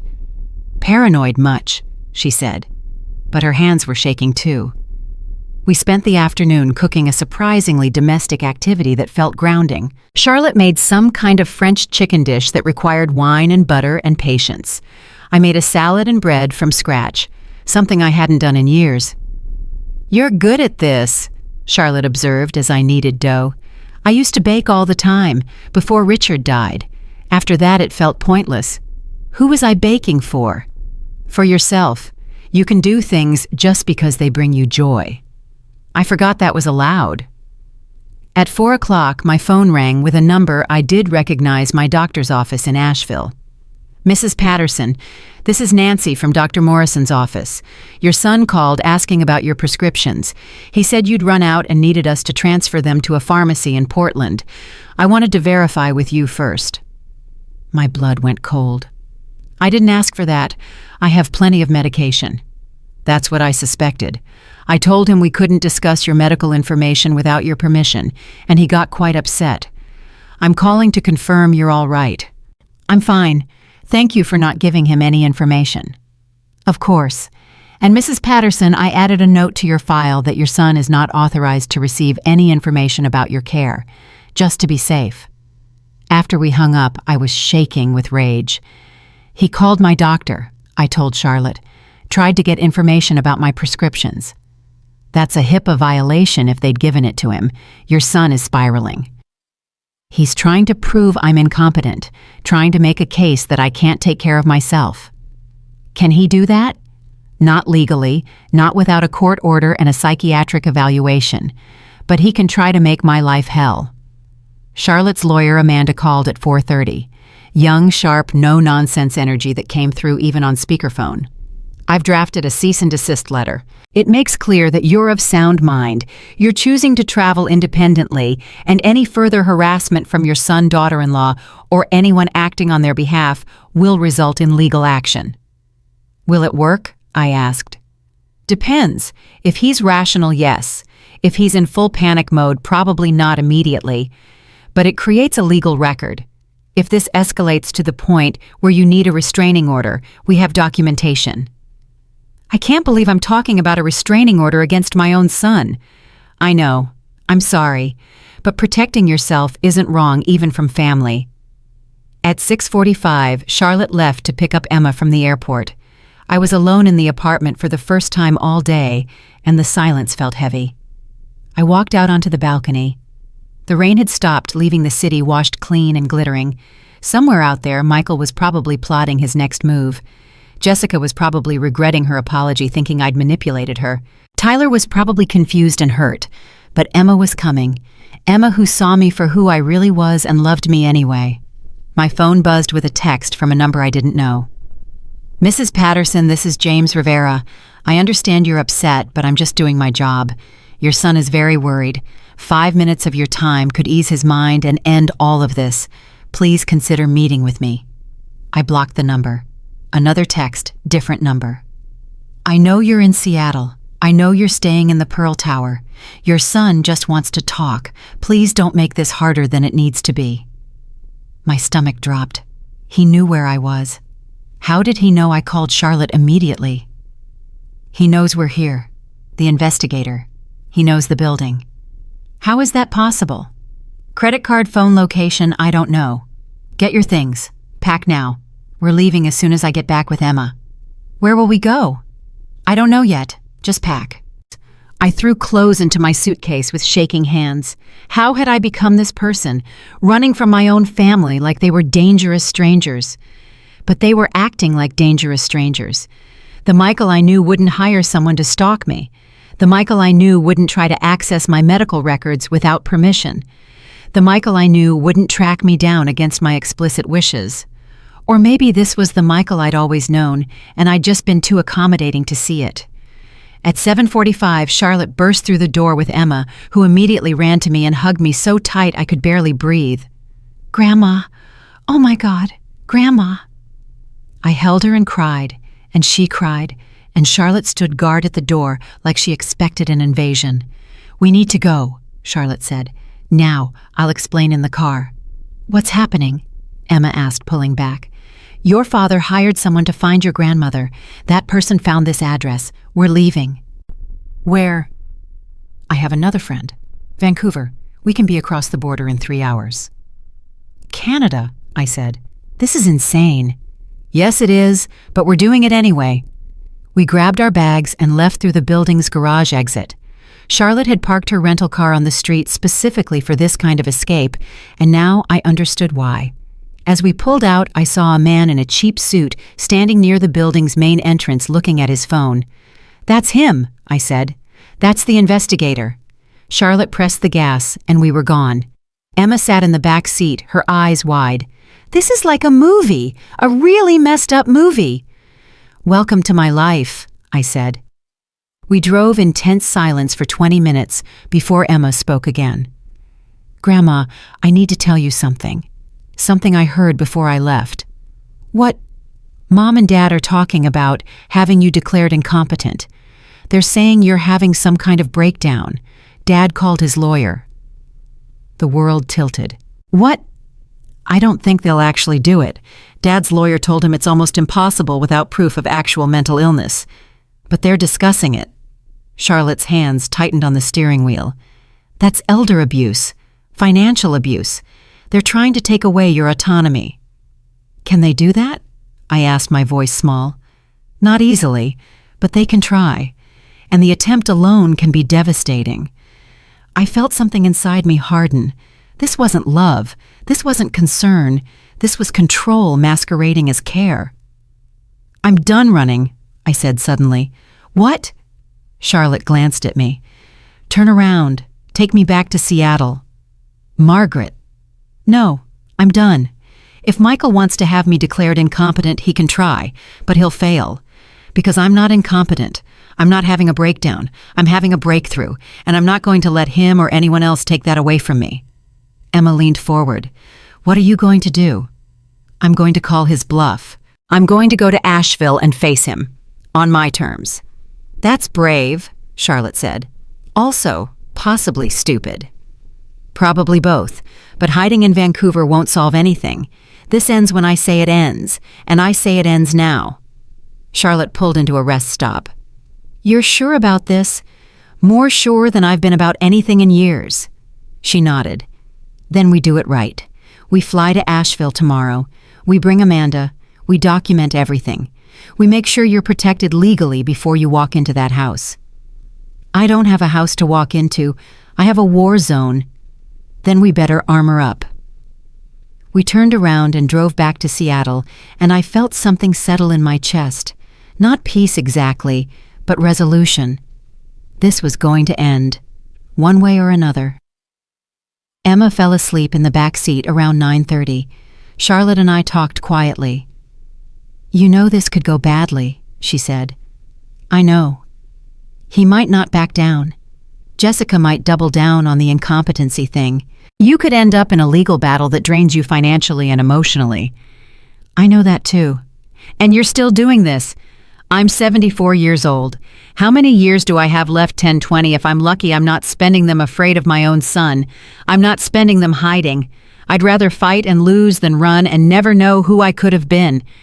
Charlotte reached over and squeezed my hand. "You're already who you could have been. This trip proved that, but I understand wanting to finish what you started." We got back to the apartment at 11. The investigator was gone. We packed properly, this time methodically. Charlotte booked 3 flights to Asheville for the next afternoon and called Amanda to meet us there. I slept fitfully, dreaming of courtrooms and confrontations, and Richard telling me I was doing the right thing. At 6 in the morning, my phone rang. Tyler. "Grandma Emma texted me from Seattle. She said you're coming home." "I am." "Dad doesn't know yet. He thinks you're still running." "I was never running, Tyler. I was finding myself. Now I'm ready to face him." "He's going to freak out." "Probably." "Grandma." "Yeah, baby." "I'm glad you went. I'm glad you stood up for yourself. Even if it's been really weird and scary, I'm glad." "Thank you, Tyler. That means everything." "Will you still be my grandma after all this? Like, will everything be different?" "I'll always be your grandma. But yes, everything will be different. Better different, I think. Or at least more honest different."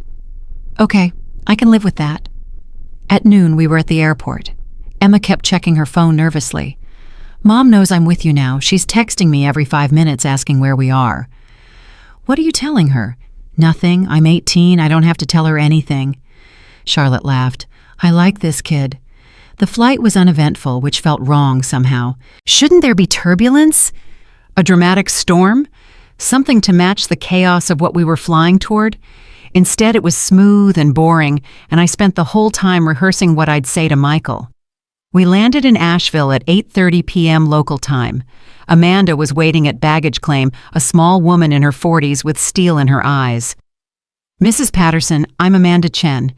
We spoke on the phone." "Call me Margaret." "Margaret, I've prepared several documents. We're going to need to talk strategy before you see your son." We went to a hotel near the airport. Charlotte had booked a suite with a sitting area where we could spread out documents. "First thing," Amanda said, opening her briefcase, "I need to understand your mental state, and I need to document it. Do you consent to a brief mental health evaluation?" "What kind of evaluation?" "Basic questions. Memory orientation, decision-making capacity. I have a psychologist on standby who can do a formal evaluation tomorrow if needed, but right now I just need to establish baseline competency." It was humiliating, but I understood why it was necessary. I answered questions about what day it was, who the president was, basic math, recalling a list of words. Amanda took notes, recorded some of it on her phone with my permission. "You're clearly of sound mind," she said when we finished. "No signs of confusion, disorientation, or impaired judgment. In fact, your decision to seek legal counsel before confronting your family shows excellent judgment. So they can't have me declared incompetent. Not without committing perjury. And if they try, we have documentation proving otherwise. Plus, you're represented by counsel now. That complicates things significantly for them." Emma had been quiet through all of this, but now she spoke up. "What if Dad backs off when he realizes Grandma has a lawyer?" "Then we all go home happy," Amanda said. "But we prepare for the worst and hope for the best." At 10 p.m., I called Michael. He answered on the first ring. "Mom, I'm in Asheville, at the Marriott near the airport. I want to meet tomorrow. You, me, and Jessica, 10 a.m., neutral location. My lawyer will be present." Silence. Then, "Your lawyer?" "Yes, Michael, my lawyer, because apparently I need one to protect myself from my own family." "Mom, we don't need lawyers. You hired a private investigator to hunt me down.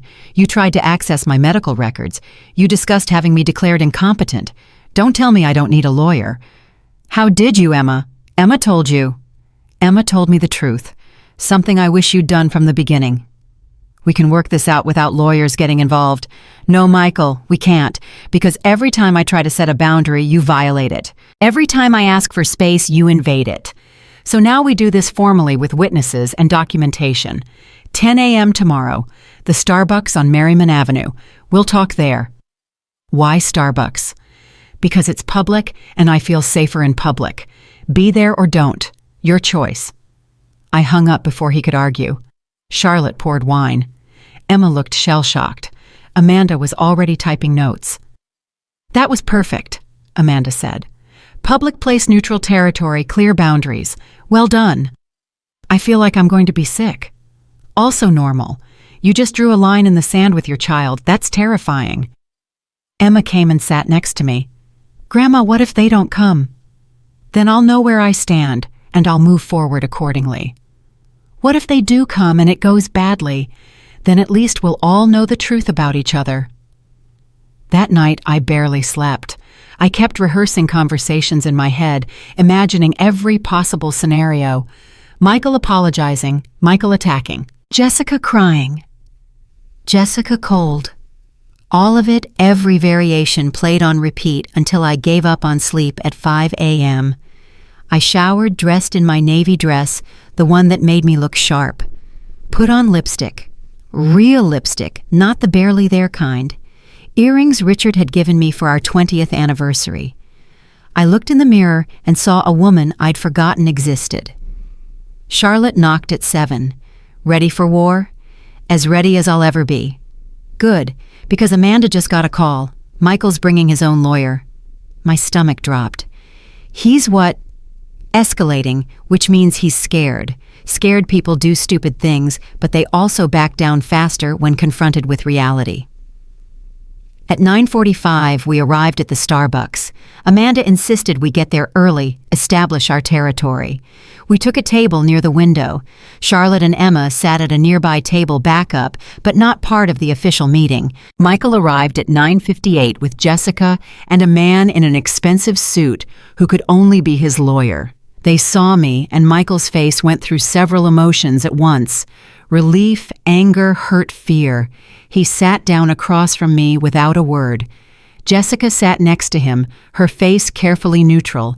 The lawyer sat at the end, placing a legal pad on the table like a weapon. "Mom," Michael started, but I held up my hand. "Amanda speaks first, then you, then me." He looked like I'd slapped him, but he nodded. Amanda cleared her throat. "I'm Amanda Chen, representing Margaret Patterson. We're here to establish clear boundaries and address the harassment my client has experienced over the past 2 weeks. Michael, would you like to introduce your counsel?" Michael's lawyer leaned forward. "Robert Hayes.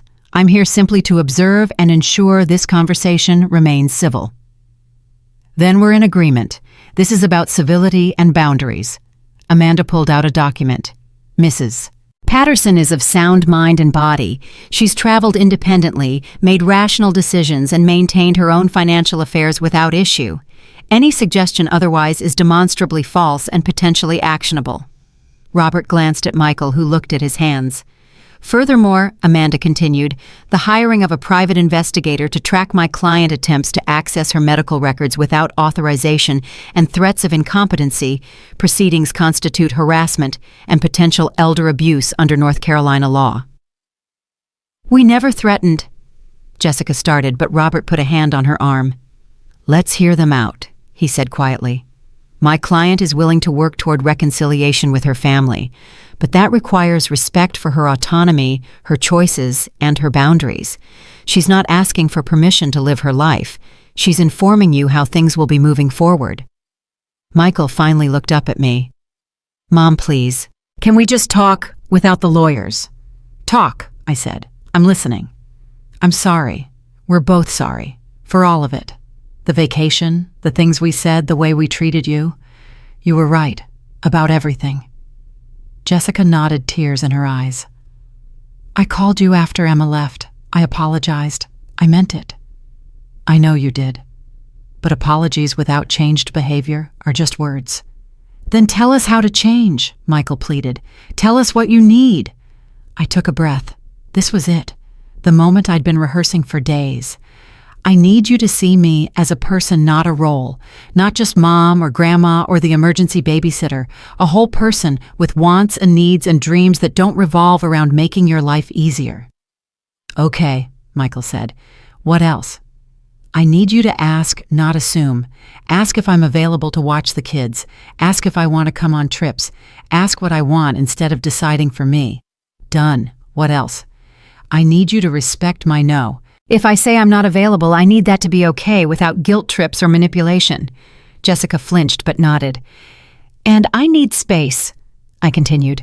Time to figure out who I am now, who Margaret is when she's not being everyone's everything.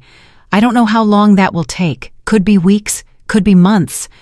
But I need you to give me that without making it about you. How will we know when you're ready? Michael asked, his voice breaking. I'll tell you.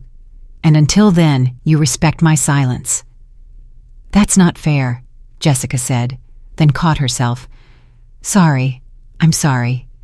You're right, it's fair. We sat in silence for a moment. Then Michael spoke again. I hired the investigator because I was terrified. Not for you, of this version of you that I don't know, that doesn't need me. I've always needed you, Michael, just not more than I need myself. That's what's changed. He wiped his eyes. I don't know how to be your son without being the center of your world. Then learn, because I'm not going back to being small enough to fit in your life. You're going to have to make room for all of me, or none of me, your choice. Robert cleared his throat. Perhaps we should discuss specifics, frequency of contact boundaries around the grandchildren, that sort of thing. We spent the next hour hammering out details. I would call the kids once a week on my schedule. They could text me any time, but I'd respond when I was ready. Family gatherings required 2 weeks' notice and a genuine invitation, not an assumption. No showing up at my house without calling first. No accessing my medical or financial information without explicit permission. Michael agreed to everything. So did Jessica, though I could see it cost her. At noon, we stood to leave. Michael looked at me with such naked pain that I almost broke. Can I hug you? He asked. I hesitated, then nodded. He held me like a child, afraid of being abandoned, and I held him like a mother who'd finally learned that love didn't mean losing herself. I love you, Mom, he whispered. I love you too, but I love me now too, and that has to be enough. When we pulled apart, Jessica was crying. Emma had appeared beside us, and she hugged her parents like she was trying to hold them together. Take care of each other, I said, and give me time to take care of myself. I walked out of that Starbucks with Charlotte and Amanda beside me, and I didn't look back. In the car, Charlotte handed me tissues. How do you feel? Like I just survived something. You did. You survived becoming yourself. We went back to my house, my real house, for the first time in 2 weeks. Dorothy was there, waiting on the porch. Welcome home, warrior, she said, hugging me tight. Inside, everything was exactly as I'd left it, but I was different. The woman who'd left here was tired and small and invisible. The woman who came back knew her worth. That night, Emma stayed with me. We made dinner together and talked about her art school applications and her dreams and her fears. You inspired me, you know, she said over dessert. Watching you choose yourself. I've been letting people make me small, too. Not anymore. Good, I said. Be big. Be so big they have to make room. After she left, I sat on my porch with tea and Richard's old camera. Tomorrow I'd develop the film I'd shot in San Francisco and Portland and Seattle. Tomorrow I'd start planning my next trip. Tomorrow I'd keep becoming who I was always meant to be. But tonight, I just sat in the quiet and breathed and felt grateful for every hard moment that led me here. To freedom, to myself, to home. The peace lasted exactly 48 hours. On Sunday morning, I was having coffee on my porch when Michael's car pulled into my driveway. No warning, no phone call. Just there at 8:30 in the morning with Tyler and Emma in the back seat. I stayed seated watching him get out and walk toward me. The kids stayed in the car. "Hi, Mom," he said, stopping at the bottom of the porch steps. "We agreed you'd call first." "I know. I just thought since it's Sunday, maybe we could have breakfast together, like we used to." "We never used to have Sunday breakfast together, Michael. I used to cook Sunday breakfast and bring it to your house while you slept in." He flinched. "Right. Well, maybe we could start a new tradition." "Not today." "Mom?" "Michael, we made an agreement 2 days ago. Call first. You're already breaking it." "The kids wanted to see you?" I looked past him to the car where Emma was shaking her head and Tyler was staring at his phone. "The kids look like they wanted to sleep in. You wanted to see me. There's a difference." "Why are you being so cold?" "I'm not being cold. I'm being consistent. We set boundaries. You're testing them. I'm enforcing them. This is how it works now." He stood there looking lost, and part of me wanted to cave, wanted to say, "It's fine, come in, I'll make pancakes." But that part of me had gotten me into this mess. "Go home, Michael. Call me before you come over. We'll schedule something for next week." "Next week, I'm your son. I shouldn't have to schedule time with my own mother." "You do now, because you proved I can't trust you to respect my space without structure." He got back in his car without another word. As they pulled away, Emma texted me, "Sorry, Dad woke us up at 7 saying it was a surprise. We didn't know he was going to ambush you." I wrote back, "Not your fault. See you next week when we plan it properly." Charlotte called 10 minutes later. "I heard. Dorothy saw the whole thing from her window and called me." "Of course she did. How are you feeling?" "Proud of myself, also a little sad." "Both are allowed. You did the right thing." "Then why does it feel so hard?" "Because doing the right thing usually does. If it was easy, everyone would do it." That afternoon, Jessica called. I almost didn't answer, but curiosity won. "Margaret Michael told me what happened this morning. I just want you to know I told him it was a bad idea." "Did you?" "Yes. I said you'd set clear boundaries and we needed to respect them. But he's struggling. He misses you." "I miss him too. But missing each other doesn't mean I have to accept being disrespected." "I know. You're right. I wanted you to know I'm trying. I'm really trying to be different." "I appreciate that, Jessica. Can I ask you something? Can we have lunch this week? Just us. No Michael, no lawyers, no drama. Just two women trying to figure out how to be family." I hesitated. "Why?" "Because I've been thinking about what you said, about being seen as a whole person. And I realized I've never actually tried to know you. Not really. I married your son and inherited you as a package deal, but I never asked who Margaret was before she was mom or grandma." Something in her voice sounded genuine. "Okay, lunch. Wednesday, 1 o'clock. The cafe on Lexington." "Thank you. Really, thank you." After we hung up, I sat with my confusion. Was Jessica really changing? Or was this another manipulation Dorothy came over that evening with wine and gossip about the neighborhood? "The Hendersons are getting divorced," she announced, pouring generously. "Apparently he's been having an affair with his dental hygienist. Very cliché." "How scandalous." "It is. Meanwhile, you're over here having a complete life revolution, and somehow that's less interesting to the neighbors than Bob Henderson's midlife crisis." I laughed. "Should I be offended?" "Probably. You're much more interesting than Bob. You should hear how people talk about you, though. Half think you're inspiring. The other half think you've lost your mind." "What do you think?" "I think you're the sanest person I know, and I think your family is lucky you're giving them another chance." Wednesday came faster than I expected. I arrived at the cafe at 12:55, deliberately early. Jessica arrived at 1:02, and she looked different. Less makeup, simpler, clothes hair pulled back in a ponytail instead of her usual styled perfection. "You look nice," I said as she sat down. "I look tired. Tyler had a nightmare last night about you dying and never coming back. I was up until 3 convincing him you're not going anywhere." "Is he okay?" "He's scared. They both are. They don't understand what's happening. They just know their grandma left and everything fell apart." The waiter came and we ordered. After he left, Jessica leaned forward. "I need to tell you something. Something I've never told anyone." "Okay." I was jealous of you from the moment I met you. I blinked. Jealous of me. You were everything I wasn't. Confident, capable, this amazing mother who raised a son alone and made it look easy. Michael worshipped you. He still does. And I was this insecure 25-year-old trying to prove I was good enough for him, and there you were setting the bar impossibly high. Jessica, let me finish, please. I spent 15 years competing with you without you even knowing we were in a competition. Every time Michael compared my cooking to yours, every time the kids wanted grandma instead of mom, every time he asked what you would do, I felt like I was losing. So I pushed you out.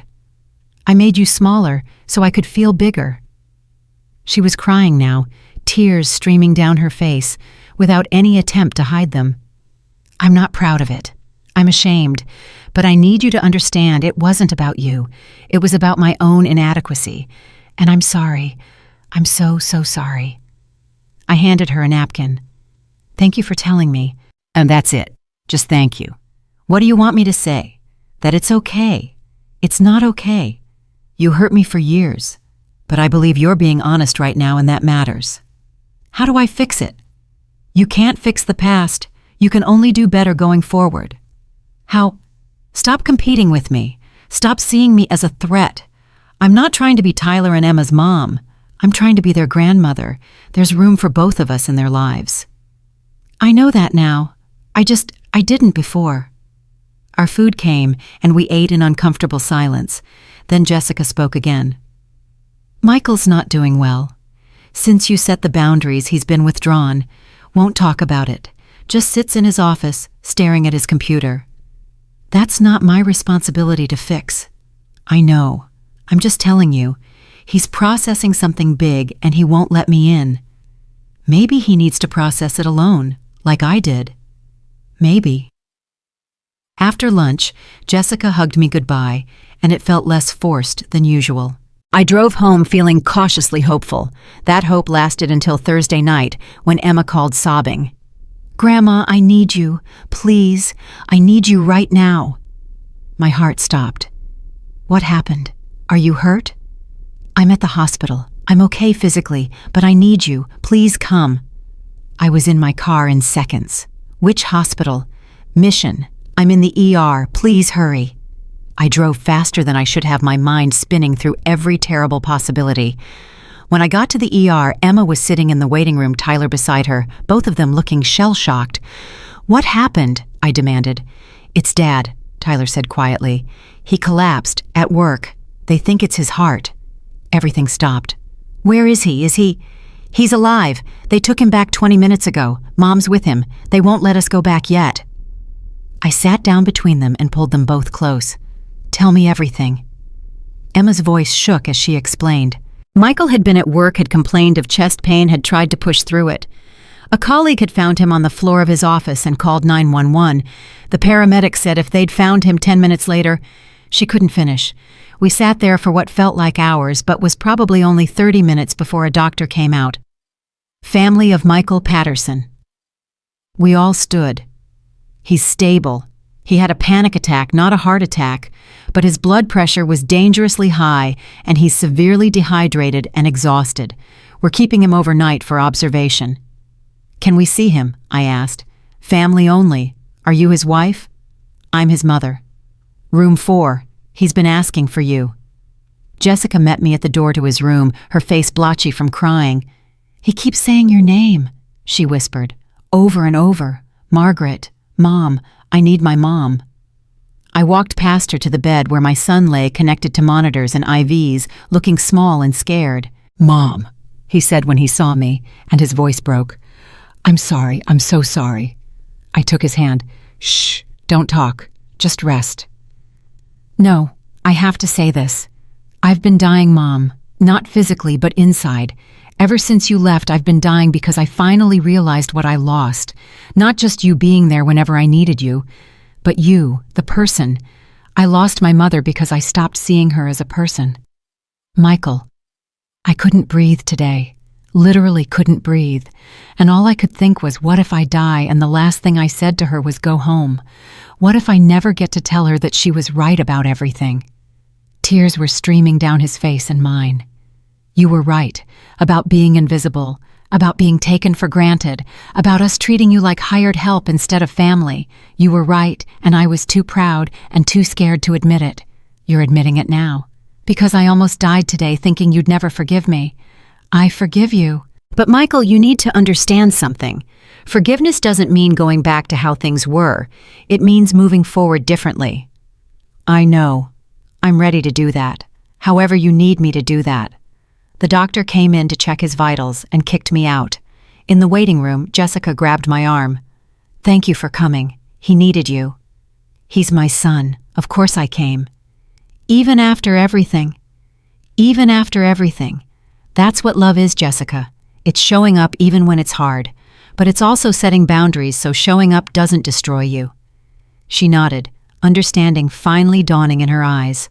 I stayed until they moved Michael to a regular room, until visiting hours ended, until the kids were picked up by Jessica's mother. Then I drove home exhausted and emotionally wrung out. Charlotte called as I was getting ready for bed. Dorothy told me, "How is he?" "Physically fine, emotionally a mess. We all are." "Are you going back tomorrow?" "Yes, but not all day. I'll visit then I'm coming home to my own life." "Good. Don't lose yourself in saving him." "I won't. I can't. Not anymore." The next morning I brought Michael his favorite cookies from the bakery downtown. He was sitting up in bed looking better, but fragile. "You came back," he said. "Did you think I wouldn't?" "I wasn't sure. I wouldn't blame you." "Michael, I'm angry with you. I'm hurt. I'm processing a lot, but I still love you.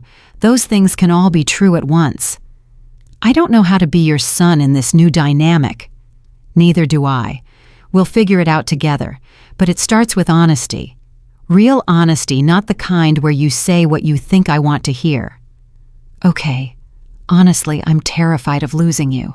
Not just having you in my life, but losing the idea of you I've had since I was a kid. The mom who fixes everything, who's always there, who never says no." That version of me was slowly dying, Michael. You didn't lose her. She saved herself by leaving before there was nothing left. I see that now. I just wish I'd seen it before it got this bad. We talked for 2 hours, really talked, without Jessica or the kids or anyone else. We talked about Richard's death and how Michael had needed me to be strong, so he'd never asked if I was okay. We talked about how he'd transferred his need for a mother onto me being a servant. We talked about Jessica's insecurity and how they'd enabled each other's worst instincts. "I want to do better," he said finally. "I want to be the son you deserve, but I don't know how." Start by asking instead of assuming. Start by seeing me as whole instead of just my role in your life. Start by respecting my no as much as you appreciate my yes. I can do that. And Michael, get therapy. Real therapy, not couples counseling with Jessica where you process your marriage. Individual therapy where you process why you almost had a breakdown because your mother set boundaries. He looked uncomfortable but nodded. "You're right. I'll find someone." When I left the hospital, Emma was waiting in the lobby. "Can we talk in your car?" We sat in the parking garage, and she turned to me with tears in her eyes. "I'm scared, Grandma. Scared that if you leave again, Dad will actually die. Scared that our family is broken forever. Scared that I'll have to choose sides." "You never have to choose sides, Emma. This isn't a war. It's a restructuring." "It feels like a war." "I know. But wars end. We'll find peace. It just won't look like what we had before." "What if I don't like what it looks like after?" "Then you tell me, and we adjust." "But Emma, you can't hold yourself responsible for holding this family together. That's not your job." "Whose job is it?" "Each of us individually. We're each responsible for showing up as our best selves. That's all we can control." She hugged me tight, and I held her until she stopped shaking. 2 weeks passed. Michael came home from the hospital and started therapy. Jessica started her own therapy too, which surprised me. Tyler texted me memes and updates about his baseball games. Emma sent me photos of her artwork and college acceptance letters. and I started planning my next trip. Charlotte called on a Tuesday evening. Alaska cruise, June, 2 weeks. Are you in? I'm in. Excellent. I'm booking it tomorrow. Charlotte, I need to pay for myself this time. Fine, but I'm upgrading us to the balcony suite. You're impossible. I'm generous. There's a difference. When I told Michael about Alaska, his face went through several expressions before landing on acceptance. That sounds amazing, Mom. Send me pictures. Of course. And you'll be back for Tyler's birthday in July. I'll be back. I'm not disappearing. I'm just living. I know. I'm trying to be okay with that. Try harder, because this is who I am now. Bye. The Sunday before I left for Alaska, I hosted a family dinner, on my terms in my house with my rules. Everyone arrived on time. Everyone brought food to share. Everyone treated my home with respect. We sat around my table, and it was awkward at first. Too polite, too careful. But then Tyler told a joke, and Emma laughed, and Michael smiled, and Jessica relaxed, and slowly it felt like a family again. Different, but family. After dinner, Michael helped me with dishes while the others played cards in the living room. "This is nice," he said quietly. "Different, but nice." Different doesn't mean bad. I'm starting to understand that. He dried a plate carefully. "Mom, I want you to know something. I'm proud of you. For standing up for yourself. For not backing down even when I made it hard. For teaching me that love doesn't mean losing yourself."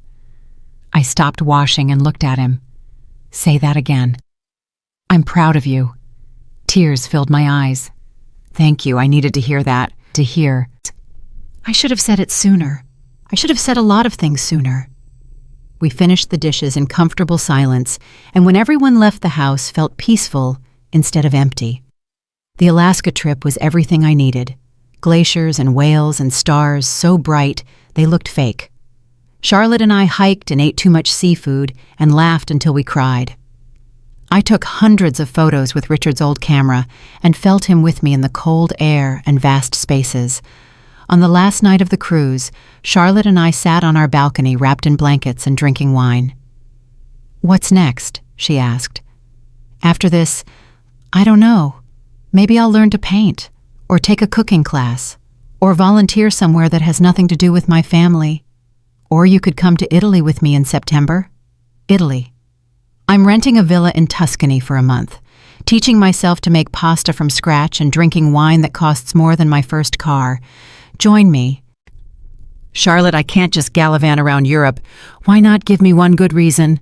I opened my mouth and closed it. I didn't have one. "I'll think about it," I said finally. "Think fast. I'm booking flights next week." When I got home from Alaska, my house felt different. More mine, less haunted by who I used to be. Emma came over the day after I returned bringing Tyler and a cake that said, "Welcome home, world traveler." "We made it ourselves," Tyler announced proudly. "It's kind of lopsided." "It's perfect," I said, and meant it. We ate cake on the porch, and I showed them photos, and Emma asked a million questions about the cruise, and Tyler wanted to know if I'd seen any bears. "From a safe distance," I assured him. "Are you going to Italy?" Emma asked casually, too casually. "Who told you about Italy?" "Charlotte called me, said I should encourage you to go because you're still being too responsible." "I have responsibilities." "Name one that can't wait a month." I couldn't. "Go, Grandma," Tyler said. "You're like the coolest person I know right now. Don't stop being cool." 2 days later, Michael stopped by. With permission called ahead, arrived at the agreed time. We sat on the porch with iced tea, and he told me about therapy, about unpacking his abandonment issues from Richard's death, about learning that his need for control came from fear of losing the people he loved. "My therapist says I was trying to keep you small so I could keep you close," he admitted, "and that by doing that, I pushed you away." "Your therapist is right." "I know. It's humbling, realizing I'm the villain in your story." "You're not the villain, Michael. You're just a hurt person who hurt people. There's a difference." "How do I stop being that person?" "You're already doing it. You're in therapy. You're listening. You're respecting boundaries. That's huge." "It doesn't feel huge. It feels like the bare minimum." "It is the bare minimum, but it's more than you were doing before." He smiled sadly. Fair point. Before he left, he hugged me. I love you, Mom. And I want you to go to Italy. I want you to have adventures and send me postcards and live the life you deserve. Really? Really? I'm working on being happy for your happiness instead of threatened by it. After he left, I called Charlotte. I'm in for Italy. She screamed so loud I had to hold the phone away from my ear. The next 2 months passed in a blur of preparation and family dinners and small moments of grace. Jessica and I had coffee once a week, slowly building something that looked like friendship. Michael stayed consistent with therapy and boundaries. The kids thrived, seemingly relieved that the adults were acting like adults. And I planned. Italy in September, maybe Greece in November, possibly Vietnam in the spring. Charlotte and I made lists and researched and dreamed. The night before I left for Italy, the whole family came over. Michael and Jessica, Emma, and Tyler Dorothy from next door, even Charlotte, who'd flown in early. We had a potluck dinner, everyone bringing something, everyone contributing. It felt like family was supposed to feel. Messy and loud and imperfect, but full of love. Tyler gave me a journal for writing down your adventures. Emma gave me a watercolor set, because Charlotte said you wanted to learn to paint. Michael gave me a new phone with international data, so you can't use being out of touch as an excuse. Jessica gave me a beautiful scarf for all the photos you'll take. I cried, which made everyone else cry, which made us all laugh. After everyone left except Charlotte, we sat on the porch one last time before our flight. You ready for this? She asked. More ready than I've ever been for anything. No regrets. Not one. Not even about the family drama, the burned bridges, the hard conversations. I thought about it, really thought about it. No, because all of that led me here, to this version of myself, the one who knows her worth, who sets boundaries, who chooses herself without guilt. Look at you, Charlotte said softly. You're free. I am, finally. The next morning, Dorothy drove us to the airport. As we went through security, as we found our gate, as we boarded the plane, I felt nothing but excitement. The flight attendant checked our boarding passes. First time to Italy. First time to lots of things, I said. As the plane lifted off, I looked out the window at Asheville growing smaller below, and I thought about the woman who'd stood in that kitchen 2 months ago, overhearing her son and daughter-in-law discuss leaving her behind. That woman had been invisible. Forgotten, small enough to fit in the margins of everyone else's life.